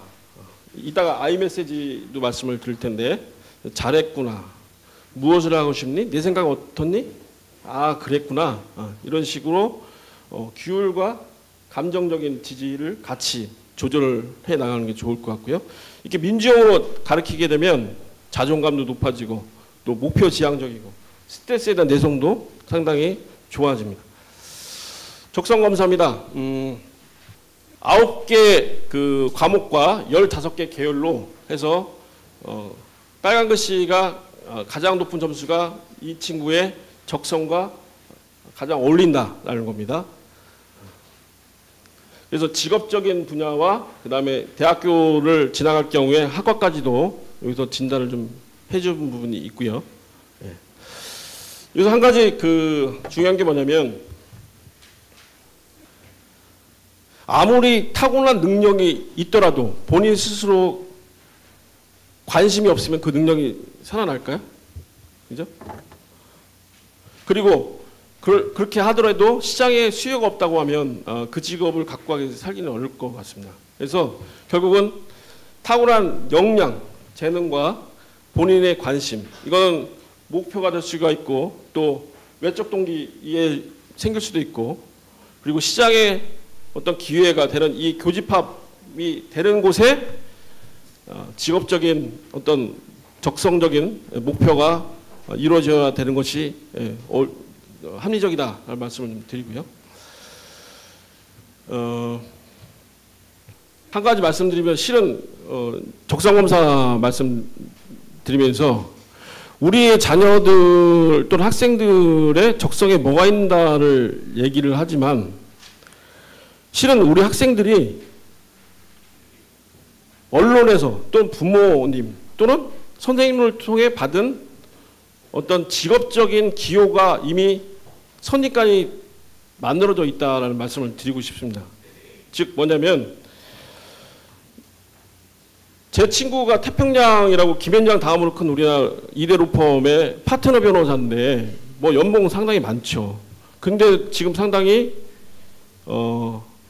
앞으로의 세상 변화에 대해서 두려워하고 저한테 걱정하는 소리를 많이 하고 있습니다. 즉 저 때는 사법고시를 연간 300명이 배출돼서 판검사 변호사가 나왔는데 지금은 로펌까지 포함해서 2,000명이 배출되고 또 법률 시장이 개방이 돼서 외국에서도 로펌이 많이 들어옵니다. 즉 우리의 관점으로 현재 우리 자녀들의 직업에 대해서 너무 지나치게 강요를 하게 되면 결국 그것이 자녀한테 도움이 되는 부분이 아니라는 거죠. 세계적인 핸드폰 제조사 노키아가 지금 몇 위로 밀려났죠? 한 3, 4위로 아마 갔을 거라고 생각이 됩니다. 애플이 나오면서 스마트폰에 대한 준비가 늦어지면서 이렇게 세계적인 핸드폰 회사가 망하는 길로 가듯이 이 세상의 변화는 눈 깜짝할 새에 엄청난 변화가 일어납니다. 그 패러다임을 우리가 다 읽을 수는 없는데 실은 그걸 은근히 자녀들한테 강요를 한다는 거죠. 그래서 우리 자녀들도 실은 그 영향권에서 벗어나지 않는 게 이게 현실이고요. 그래서 다시 한번 말씀드리면 자기의 의지, 그 다음에 역량, 관심을 잘 판단해 주는 것이 우리 학습 코치의 역할이지 않나 말씀을 드립니다. 지능검사입니다. 지능은 생활연령분의 정신연령, 즉 또래 중에 지능이 어느 정도 되는지를 가정평균으로 만든 건데 알프레드 비레라고 1930년대 프랑스 교육심리학자를 통해서 IQ 검사 처음 만들어졌고요. 근데 이게 왜곡이 돼서 1940년대 이민자들을 받아들일 때 한국에서 지능검사를 하고 지능이 일정 수준 아래에 있는 사람은 아예 미국에 들어오지도 못하게 하고 심지어 불임 수술까지 시키고 이랬습니다. 즉 지능이 떨어지면 범죄도 많이 일으켜 갔다. 뭐 이렇게 생각을 할 정도였죠. 그래서 이 부분을 잘못해서 왜곡하거나 오도하면 안 되겠다는 말씀을 드리고, 특히 이건 점수로 나오기 때문에 점수보다는 이렇게 언어 감각, 수개념, 구성 감각 쭉 있는 각 영역의 이 특성에 대해서 어떤 게 소질이 있는지를 진단해주고 상담을 하시는 게 좋을 것 같습니다. 각 항목별로 전체적인 점수에 의해서 쭉 디테일하게 설명을 좀 해드렸으니까 이 부분도 매뉴얼 보시면서 설명을 좀 해드리면 좋을 것 같고요. 보통 우리가 인간의 지능을 언어에 대한 이해나 그다음 표현 능력, 수에 대한 어떤 능력으로 인해서 논리수학증이나 언어지능 이렇게 판단하는데, 실은 근육이 많이 발달되면 신체 운동 지능이 좋아서 운동선수를 할 수 있는 거고, 또 자연지능이 좋으면 고양이를 어릴 때 잘 키워서 수의사가 될 수 있는 거고, 그죠? 네. 개인증이 뛰어난 사람은 방송인이나 연예인이 될 수도 있는 거거든요. 그래서 지나치게 어떤 수개념이나 또 언어에 대한 개념으로 학생들의 지능을 평가하면 안 된다는 말씀을 드리면서, 또 한 가지 지능은 복합적이다라는 말씀을 드립니다. 김연아가 금메달리스트로서 신체 운동 지능이 발달되어 있지만 실은 대인 지능도 발달되어 있기 때문에 남들 앞에서 공연도 할 수 있는 거지 않겠습니까? 아울러 자기 성찰 지능이 뛰어나기 때문에 그 힘든 오래된 훈련을 극복하고 이겨나갈 수 있는 것도 있고, 그래서 인간의 지능은 중복적으로 같이 있다라는 말씀이고요. 다음에 이제 학습 능력 테스트입니다. 학습 능력 테스트 진단을 통해서 학습법까지도 같이 말씀을 좀 드리도록 하겠습니다. 전체 학습 능력 테스트는 환경적인 요인하고 그다음에 공부 전술이라고 해서 학습 관리와 시간 관리, 공부 역량, 집중력, 이해력, 암기력, 공부 기술, 정리의 기술, 시험의 기술 이 부분인데, 이 부분을 통해서 이 학생이 학습 능력을 갖고 있느냐, 또 뭐가 부족하느냐 판단을 하시고, 그 다음에 그러면 어떻게, how to, so what 관점에서 지도할 건지 말씀을 드리도록 하겠습니다.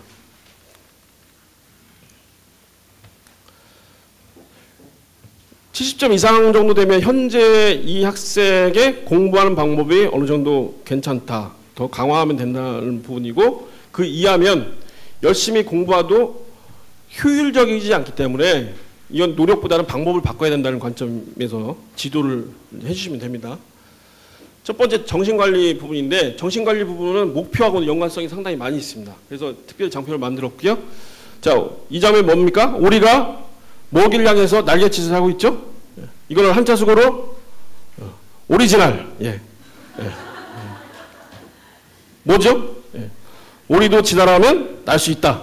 예. 인간은 여러 가지 호르몬이 있는데, 맛있는 음식을 보면 침이 고이듯이 목표가 생기면 도파민이라는 호르몬이 생깁니다.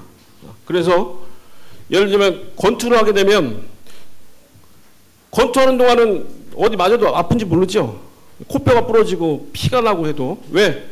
상대를 내가 쓰러뜨린 날 목표가 앞에 있기 때문에, 바로 현존할 목표가 코앞에 있기 때문에 다 잊어버립니다. 그러나 게임이 끝나면 아프죠? 예. 그렇듯이 목표가 생기면 각성작용이 일어나서 집중력, 고도의 집중력이 생기고, 그렇게 집중하다 보면 기억도 잘 됩니다. 즉, 목표는 나중에 기억까지 연관성이 있고요. 목표를 가지고 하는 공부와 목표가 없는 공부하고는 질적으로나 또 공부의 양으로나 엄청난 차이가 있습니다. 그래서 우리는 목표를 만들어줄 필요가 있고, 목표가 뭐가 있는지를 살펴볼 필요가 있다. 실제로 조사를 좀 해봤는데, 자기 목적성이 있는 경우와 없는 경우입니다. 보시게 되면 공부하는 양 차이가 좀 있죠.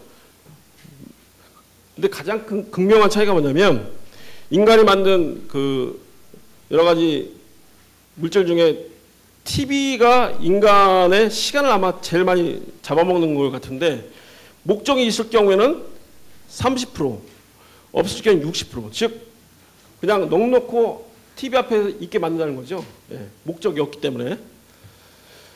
아울러 전체적으로 집중력, 즐거움, 행복감, 자부심, 미래에 대한 인식, 전반적으로 모든 분야에 있어서 목적이 있을 때 훨씬 더 높은 성과를 낸다라는 말씀이고, 다만 행복감은 그냥 넉넉고 있어도 이렇게 편할 때가 있죠. 공부에 대한 그 무게감보다는. 그래서 이게 차이가 좀 별로 없는 겁니다. 자, 이게 뭐죠? 혹시 그 이지성 씨의 꿈꾸는 다락방 읽어보시면 계시나요? 아, 예, 예. 한번 말씀해 주시겠습니까?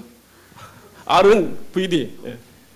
리얼라이제이션, DVD 드림인데 생생하게 꿈꾸면 이루어진다. 예. 요즘 뭐 시크릿도 있고 많죠. 예. 그래서 목표는 눈으로 볼 수 있게 관리를 할 경우에 목표 달성 능력이 훨씬 높아진다라는 말씀을 드리는 거고요. 그래서 이와 같이 꿈 목록을 만들 필요가 있습니다. 그래서 학원에서 한번 해보시면 좋을 것 같고요. 이건 직업적인 것부터 취미생활까지 여러 가지 많이 있습니다. 미래의 피라미드라고 해서 되고 싶은 거, 하고 싶은 거, 갖고 싶은 거, 가고 싶은 거 정리하고 이 꿈을 이루기 위해서 장기, 중기, 단기 그다음에 계획을 매일매일 어떻게 하고 쭉 해서 큰 범위서부터 세부적인 내용까지 한번 만들어 볼 필요가 있다. 이게 저희 집에 있는 건데 그 집사람이 써놓은 겁니다. 예. 지금 인간으로 변하고 있습니다. 예. 자, 다음에 이제 학습법입니다. 학습법. 우리가 그 공부를 하는 학생이지만 제대로 학습법을 알고서 공부하는 친구들이 많지가 않아서 말씀을 좀 드리는데 시간 관계상 이 부분도 좀 생략하겠습니다. 동영상 준비했는데 자, 그 공신과 일반 학생의 가장 큰 차이점은 뭐냐면 예습, 수업, 복습에 있습니다.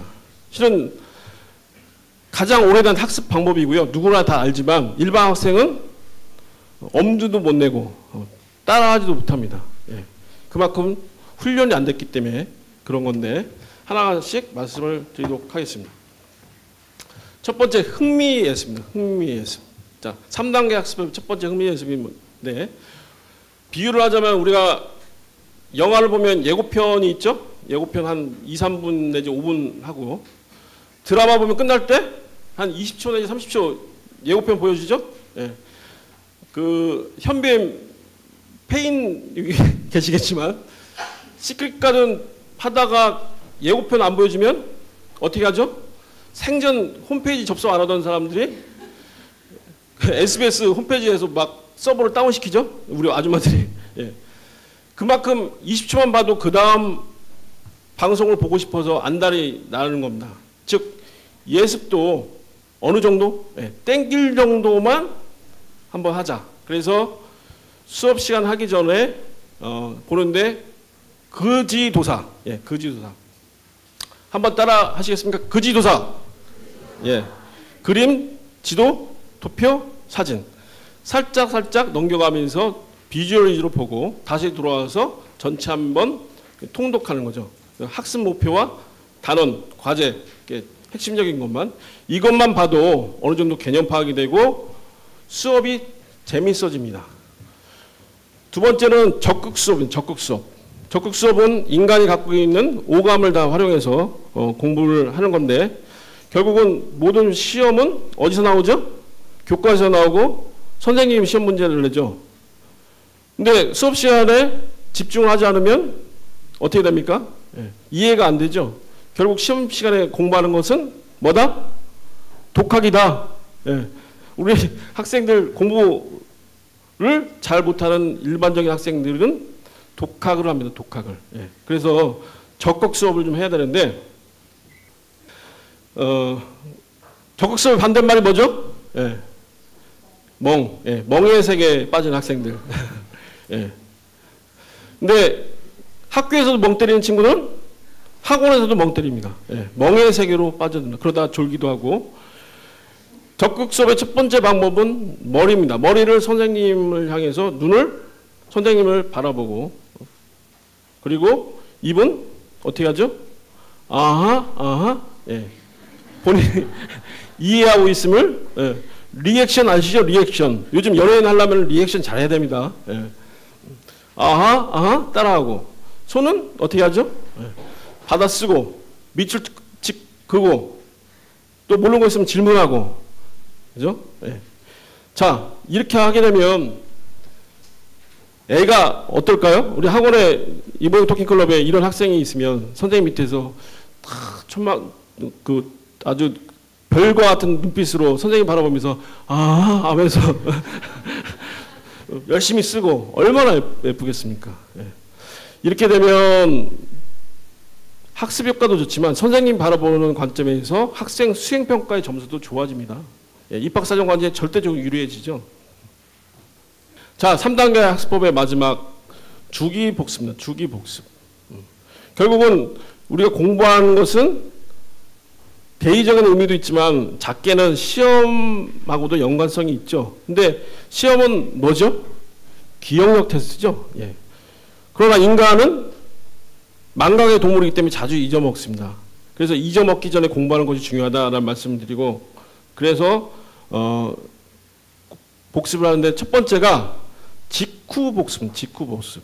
우리가 50분 수업하고 10분 쉬는 동안에 딱 2분만 자기가 노트 필기한 거나 밑줄 친 거를 보면은 정말 기억이 오래 갑니다. 두 번째는 당일 복습입니다. 당일 복습. 하루 일과가 끝나고 집에서 과목별로 한 20분 정도만 복습을 합니다. 그 다음에 주말 복습. 주말 복습은 토요일 날 해도 좋고 일요일 해도 좋습니다. 과목당 1시간 정도씩. 왜? 주 한 3시간 정도 들죠? 예, 그래서 이렇게 직후 복습, 당일 복습, 주말 복습. 그 다음에 시험 전에 한 2번 정도 다시 복습하죠? 근데 보시면 아까 뭐라고 했죠? 흥미예습 한 번 했죠? 적극 수업 했죠? 그리고 직후 복습, 당일 복습, 주말 복습, 시험 복습 몇 번이죠? 한 9번 하지 않습니까? 우리 공부 못하는 학생들 뭐라고 합니까? 돌대가리라고 하죠. 예. 예. 근데 돌이 대단한 게 뭐냐면 한 번 새기기가 힘들지 새기면 오래 갑니다. 예. 즉 단기 기억이 장기 기억으로 변한다는 얘기죠. 예. 자, 다음에 이제 공부 전술의 시간 관리입니다. 시간 관리.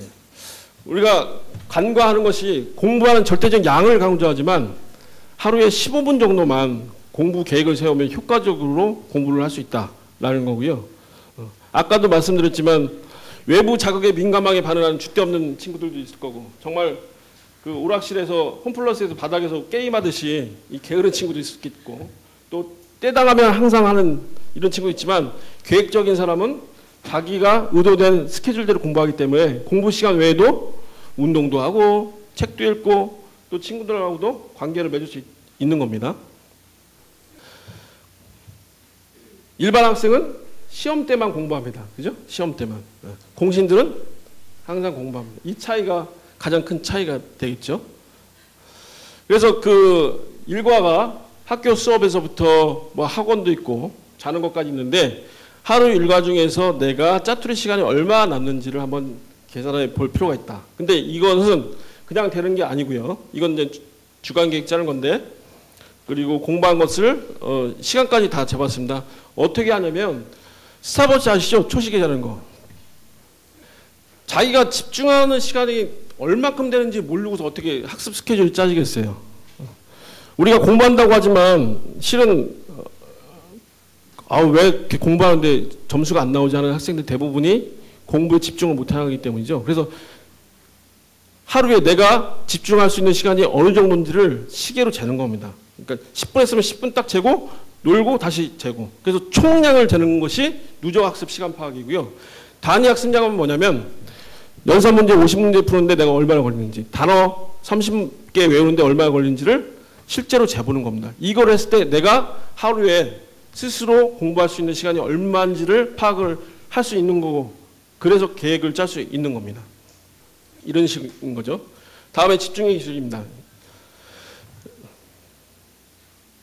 이 부분도 스킵하고 넘어가겠습니다.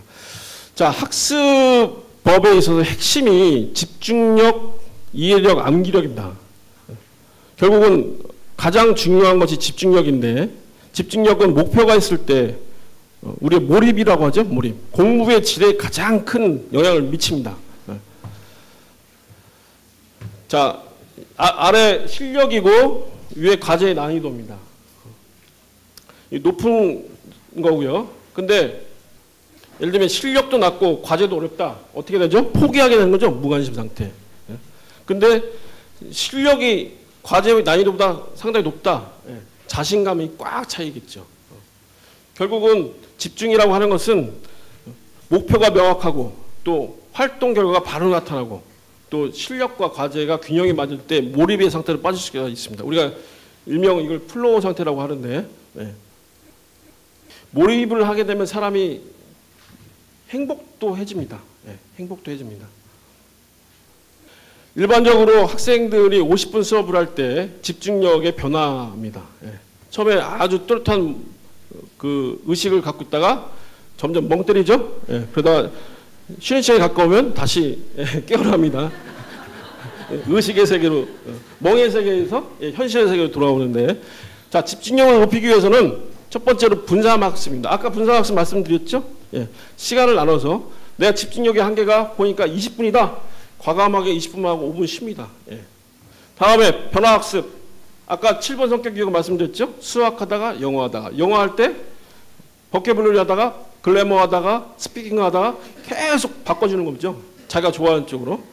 선호학습은 내 방에서 공부하다가 집중력이 좀 떨어지면 나는 식탁이 더 좋아. 그럼 식탁에서 공부하는 겁니다. 그리고 좋아하는 과목.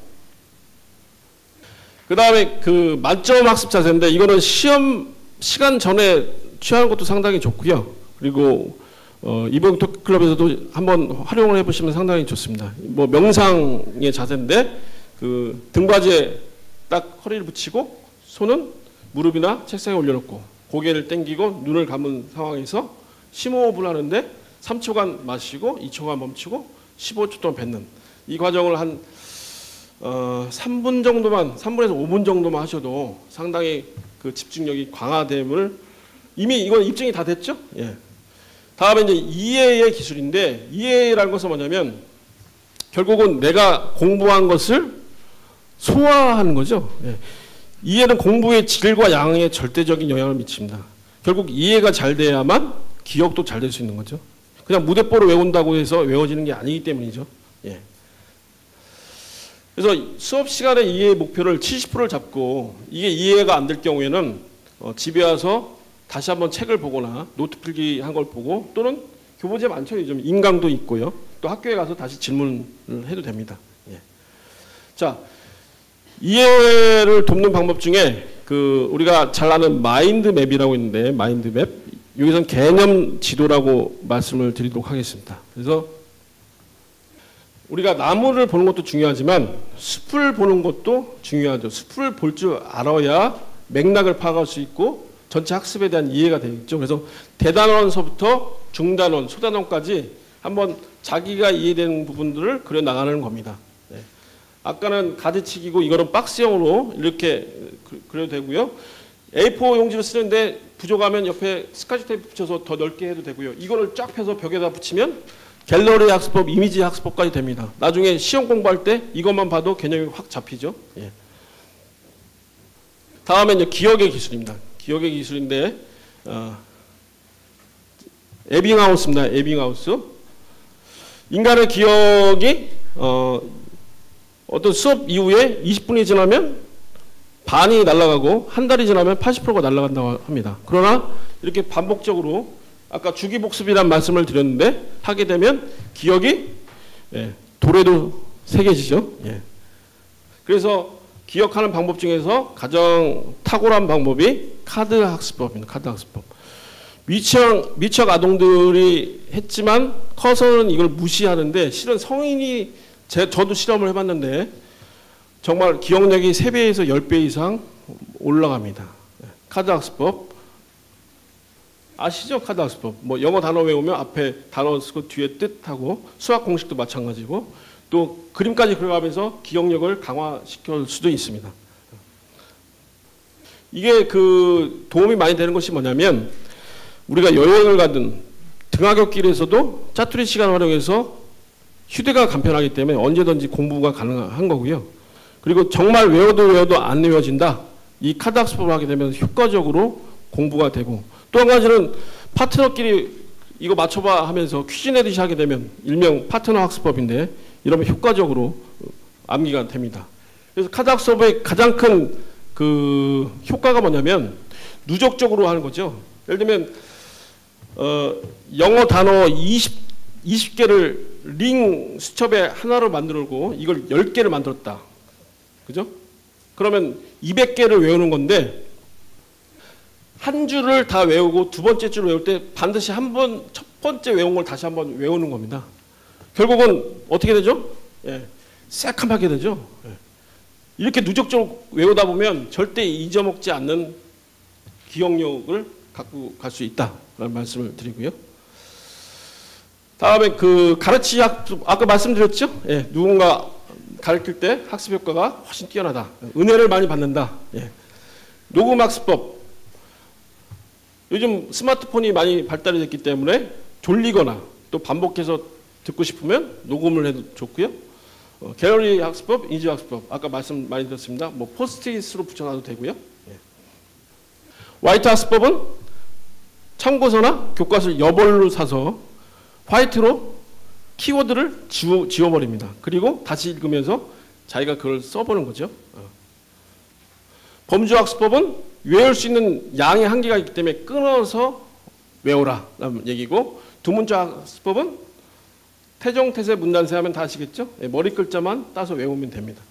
운율암기법 ABCD, 예, 동요나 어떤 음악을 넣어서 운율적으로 외우면 훨씬 기억 효과가 좋다. 우리가 CF BGM 혹시 아시나요? 예, CM송. 우리 어렸을 때 CM송 다 기억나는 게 많죠. 그게 다 이런 운율학습법에 의해서 우리가 체득화된 기억법입니다. 다음에 정리의 기술입니다. 정리의 기술. 그 적자생존 다 아시죠? 예, 적자생존. 잘 적는 사람이 이기는데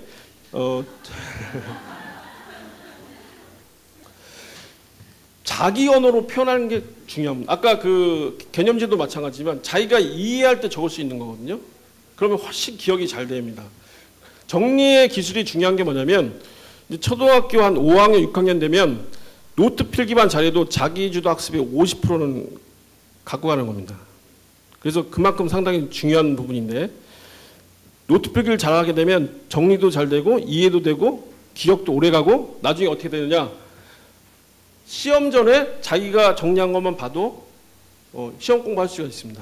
그래서 정리의 기술의 가장 핵심은 뭐냐면 단권화입니다. 단권화. 즉 국어나 영어는 교과서의 모든 내용을 다 적는 겁니다. 우리가 그 공부하다 보면 선생님이 유인을 나눠주기도 하죠. 참고서도 있죠. 또 인강에서 들은 것도 있죠. 그래서 하나에다 몰아서 정리를 하는 거죠. 이걸 참고서에도 할 수도 있고. 그렇게 되면 공부 못하는 학생들이 대부분의 태도를 보면 어떻게 하죠? 교과서 꺼냈다, 참고서 꺼냈다가 뭐 부산합니다. 그러나 한 권만 보면 쌈빵하게 복습이 가능하죠. 공부 못하는 친구들이 하는 게 아무 생각 없이 쓰거나 알아볼 수 없게 쓰거나 꾸미는 데 집착합니다. 다양한 교보제를 통해서 적을 수가 있는데, 이렇게 단원과 그 다음에 내용을 쓰고, 이렇게 되면 목차와 내용이 분리가 돼서 보기가 좋고, 또 중요한 내용은 색깔펜으로 치고, 또 하단에는 개념지도까지. 이거는 실제 그 5학년짜리 제 딸내미가 매일 하고 있습니다. 매일 하고 있는데, 개념지도 그리고 또 색깔펜으로 칠하고, 주요 단어에는 빨간색으로 글도 이렇게 밑줄도 긋고 이렇게 하고 있습니다. 또 수학도 이렇게 공식도 같이 도형도 하고 있고요. 그 다음에 그 포스트잇은 왜 효과적이냐면 면적의 한계가 있지 않습니까? 그래서 적절하게 활용하게 되면 공간도 활용할 수 있고, 또 뗐다 붙였다 용이하기 때문에 이미지 학습법이라든가 이런 쪽에도 활용도 상당히 좋다라는 말씀이 드리고, 단권 학습법 아까 말씀드렸습니다. 자, 시험의 기술입니다. 시험의 기술. 결국은 시험 점수가 잘 나와야지. 열심히 공부했는데 점수가 안 나오면 동기부여가 안 되겠죠. 예. 그래서 시험의 기술인데, 시험의 기술의 핵심이 뭐냐면, 자, 시험 문제 누가 내죠? 예. 선생님이 내죠. 어디서 내죠? 교과서에 됩니다. 근데 공부 못한 학생들의 일반적인 게 뭐냐면 시험 문제 안 나오는 것만 공부합니다. 그리고 열심히 했는데 안 나온다고 억울해하죠. 예. 그래서 적극 수업을 해야 됩니다. 아까 말씀드렸지만.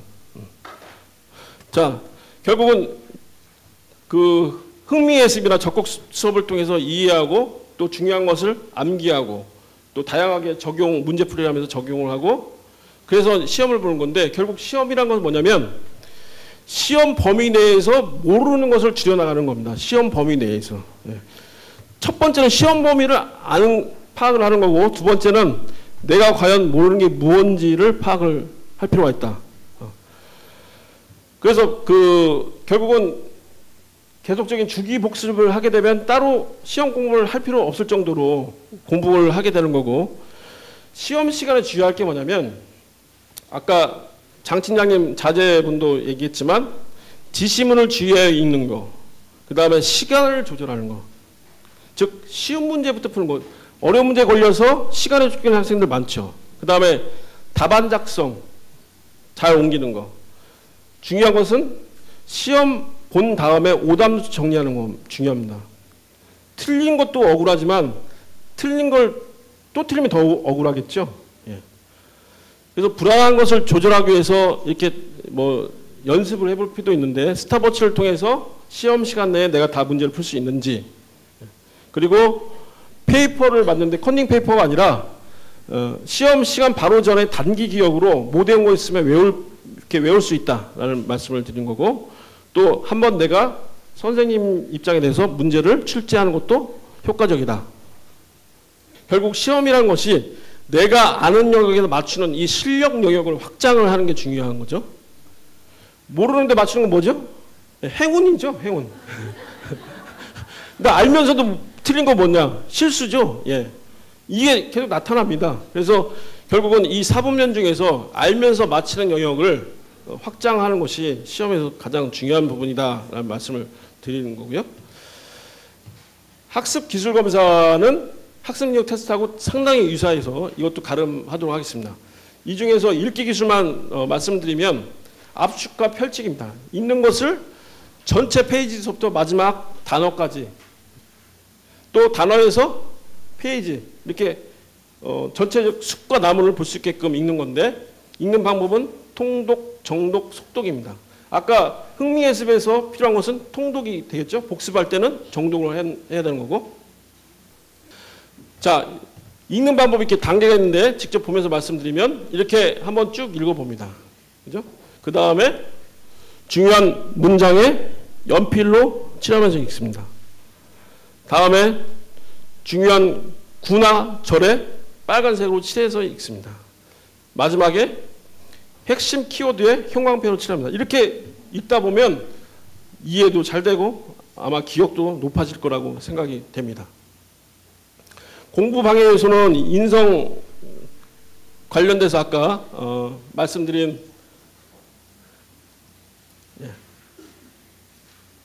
감정 상태, 정서 안정소부터 규칙 준수도, 또 현실 기억감, 자기 효능감, 자기 표현도로 말씀을 드렸기 때문에 가능하도록 하겠습니다. 오프라인 프리 하면 생각하는 게 뭐죠? 미혼모, 흑인, 비만, 그 다음에 성폭행. 그러나 세계적으로 가장 영향력을 미치는 여성이 됐고요. 그건 뭐냐? 자기 안에 스스로 사랑하는 자존감이 있기 때문에 그 모든 우여곡절과 아픔을 극복해서 이겨나갔거든요. 그래서 공부 방해 요소 중에서 가장 중요한 게 뭐냐면 저는 자기 효능감이라고 생각하는 거거든요. 그래서 사회에서, 가정에서, 또 학원에서, 친구들 관계에서 내가 나로서, 존재로서 자존감을 가져가는 거 상당히 중요한 요소입니다. 아마 인생 2모작, 3모작 살다 보면 50대, 60대 돼도 공부할 거라고 생각이 들거든요. 그죠? 이번에 도킹클럽이 계속 영어만 하겠습니까? 어느 날 갑자기 중국어 한다고 할 수도 있는 거고. 그죠? 예, 수학도 한다고 할 수 있겠습니다. 그렇기 때문에 계속 공부하는데 평생 학습 시대에 있어서 결국은 공부하는 방법이 자기주도 학습의 가장 중요한 요소다는 말씀을 드린 거고요. 결국 이것은 뭐냐면 학생 스스로 주도권을 갖고 목표를 세우고 계획을 짜서 전략을 수립하고 실행하고 평가하고 점검하는 이 단계를 가져가는 겁니다.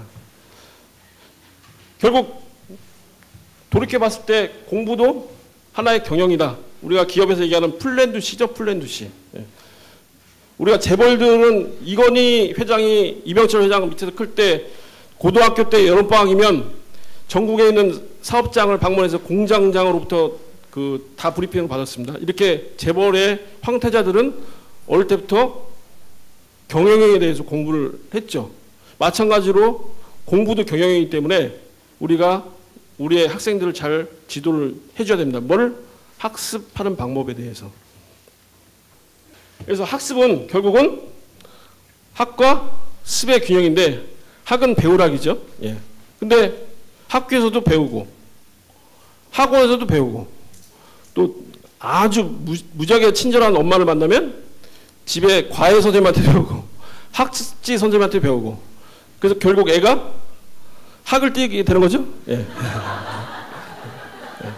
예. 학을 뗍니다. 예. 예. 누가 학을 떼게 만들었다? 예. 엄마가 학을 떼게 만든 거죠. 예. 결국 자기주도 학습은 배우는 시간과 익히는 시간의 균형. 그리고 결국 공부는 자기 공부거든요. 그래서 자기 스스로 익히는 시간을 반드시 만들어줄 필요가 있다고 말씀드리고 이부영 토킹클럽도 이 습에 대한 시스템을 한번 학원에서 잘 방법을 구사 한번 해보셨으면 좋겠습니다. 그 다음에 구반 이함의 법칙이라고 제가 정리를 하는데 결국은 공부라는 것이 중요한 것과 중요하지 않는 것을 구분하고 또 중요한 것을 반복하고 이걸 이해해서 암기하는 이 구조 구반 이함의 법칙으로 공부를 했을 때 결국 성과가 잘 만들어진다는 것이고요. 우리가 야구로 보면 한 10번 타석에 섰다가 한 번 홈런 치는 게 좋나요? 아니면 안타를 한 8번 내지 9번 치는 게 낫나요? 아마 후자일 겁니다. 결국은 오늘 이제 학습법 여러 가지 배우셨는데 우리가 학습에 있어서 자기주도학습 가장 큰 키 메시지는 뭐냐면 작은 거라도 자기가 노력해서 성과가 나면 이거는 아이들한테 동기부여가 됩니다. 그것이 선생님의 칭찬에 외적 동기가 됐든 자기 성취감에 의한 내적 동기가 됐든 결국 자기주도 학습의 가장 핵심 이슈는 뭐냐면 이 성취감, 시험을 통해서 이건 현실이죠. 예. 자 마지막으로 상담에 대해서 말씀을 드리도록 하겠습니다. 자 우스갯소리로 토끼를 잡으려면 어디를 잡아야 되죠? 귀를 잡죠? 예. 고양이를 잡으려면 목덜미를 잡죠? 예. 우리의 자녀들의 학생을 잡으려면 멱살을 잡나요? 마음을 잡아야겠죠, 마음. 근데 마음을 잡으려고 하면 공감대 형성이 나야 됩니다. 공감대 형성이 되려면 서로 믿어야 되죠? 친밀감도 있어야 되고. 그러려면 어떻게 해야 됩니까? 서로 좋아하는 화두를 던지고 트랜스포머가 재밌으면 이번에 선생님 트랜스포머 하는데 너무 재밌다. 그죠? 기호, 그 사람이 좋아하는 기호나 취미생활이나 또는 스킨십으로 친밀해져야 됩니다. 첫 번째는 상담에서 제일 중요한 첫 번째는 뭐냐면 상대방이 닫힌 마음의 커튼을 열지 않고서는 내 말이 전달이 안 된다라는 거 말씀드리고요. 두 번째로 맥락적 경청입니다. 맥락적 경청. 일반적으로 우리가 귀가 있기 때문에 많이 듣지만 실은 말을 하면서 어떻게 하죠? 자기 생각을 합니다. 그래서 상대방이 말하는 말의 속도, 그 다음에 억양, 의미, 그러니까 말의 단어 이전에 있는 그 친구가 갖고 있는 생각을 읽을 수 있는 이런 전반적인 그 맥락을 파악할 수 있는 그런 능력을 갖고 갈 필요가 있을 것 같고요. 그 다음에 강력한 질문이라고 제가 표현했는데 아까 민주의 어머니가 전달하는 그 메시지도 봤지만 우리가 학생들한테 던질 때 보통 어떤 질문 던지냐면 학생이 대답하는 내용이 예나 노 닫힌 질문들을 많이 던집니다. 우리 선생님이 어떤 질문을 던졌으면 좋겠느냐. 결국 학생의 목표에 부합하는 초점 맞추는 즉 행동을 유발하는 질문을 던질 필요가 있다.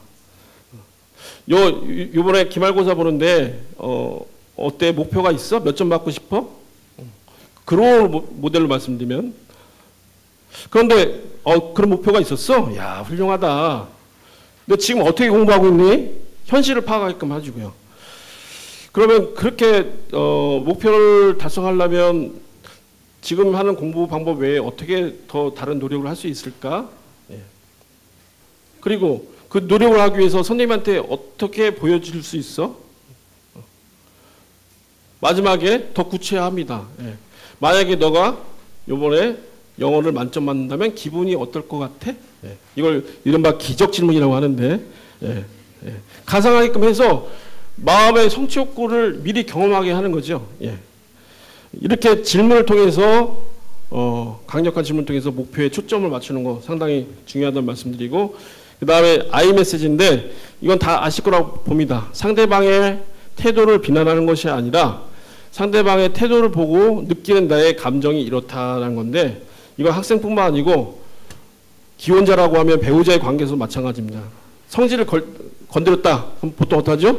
예, 화나죠. 예, 열받는 거 표현합니다. 그러나 당신의 이런 모습을 보니까 내 마음이 불편해. 그래서 나는 당신한테 이걸 원해. 이게 솔직한 대화입니다. 솔직한 대화. 그래서 지금 오늘 코칭의 스킬 여러 가지 말씀을 드렸는데, 이거를 하게 되면 학생뿐만 아니고 우리 선생님들, 원장님들 가정에서도 아주 행복한 생활을 영위하실 수 있을 것 같습니다. 오늘 그 사전진단서부터 그다음에 학습법, 그리고 자기도 학습, 마지막으로 그 코칭 스킬까지 말씀드렸는데 오늘 시간 함께 해주셔서 너무 감사합니다. 이상을 마치겠습니다.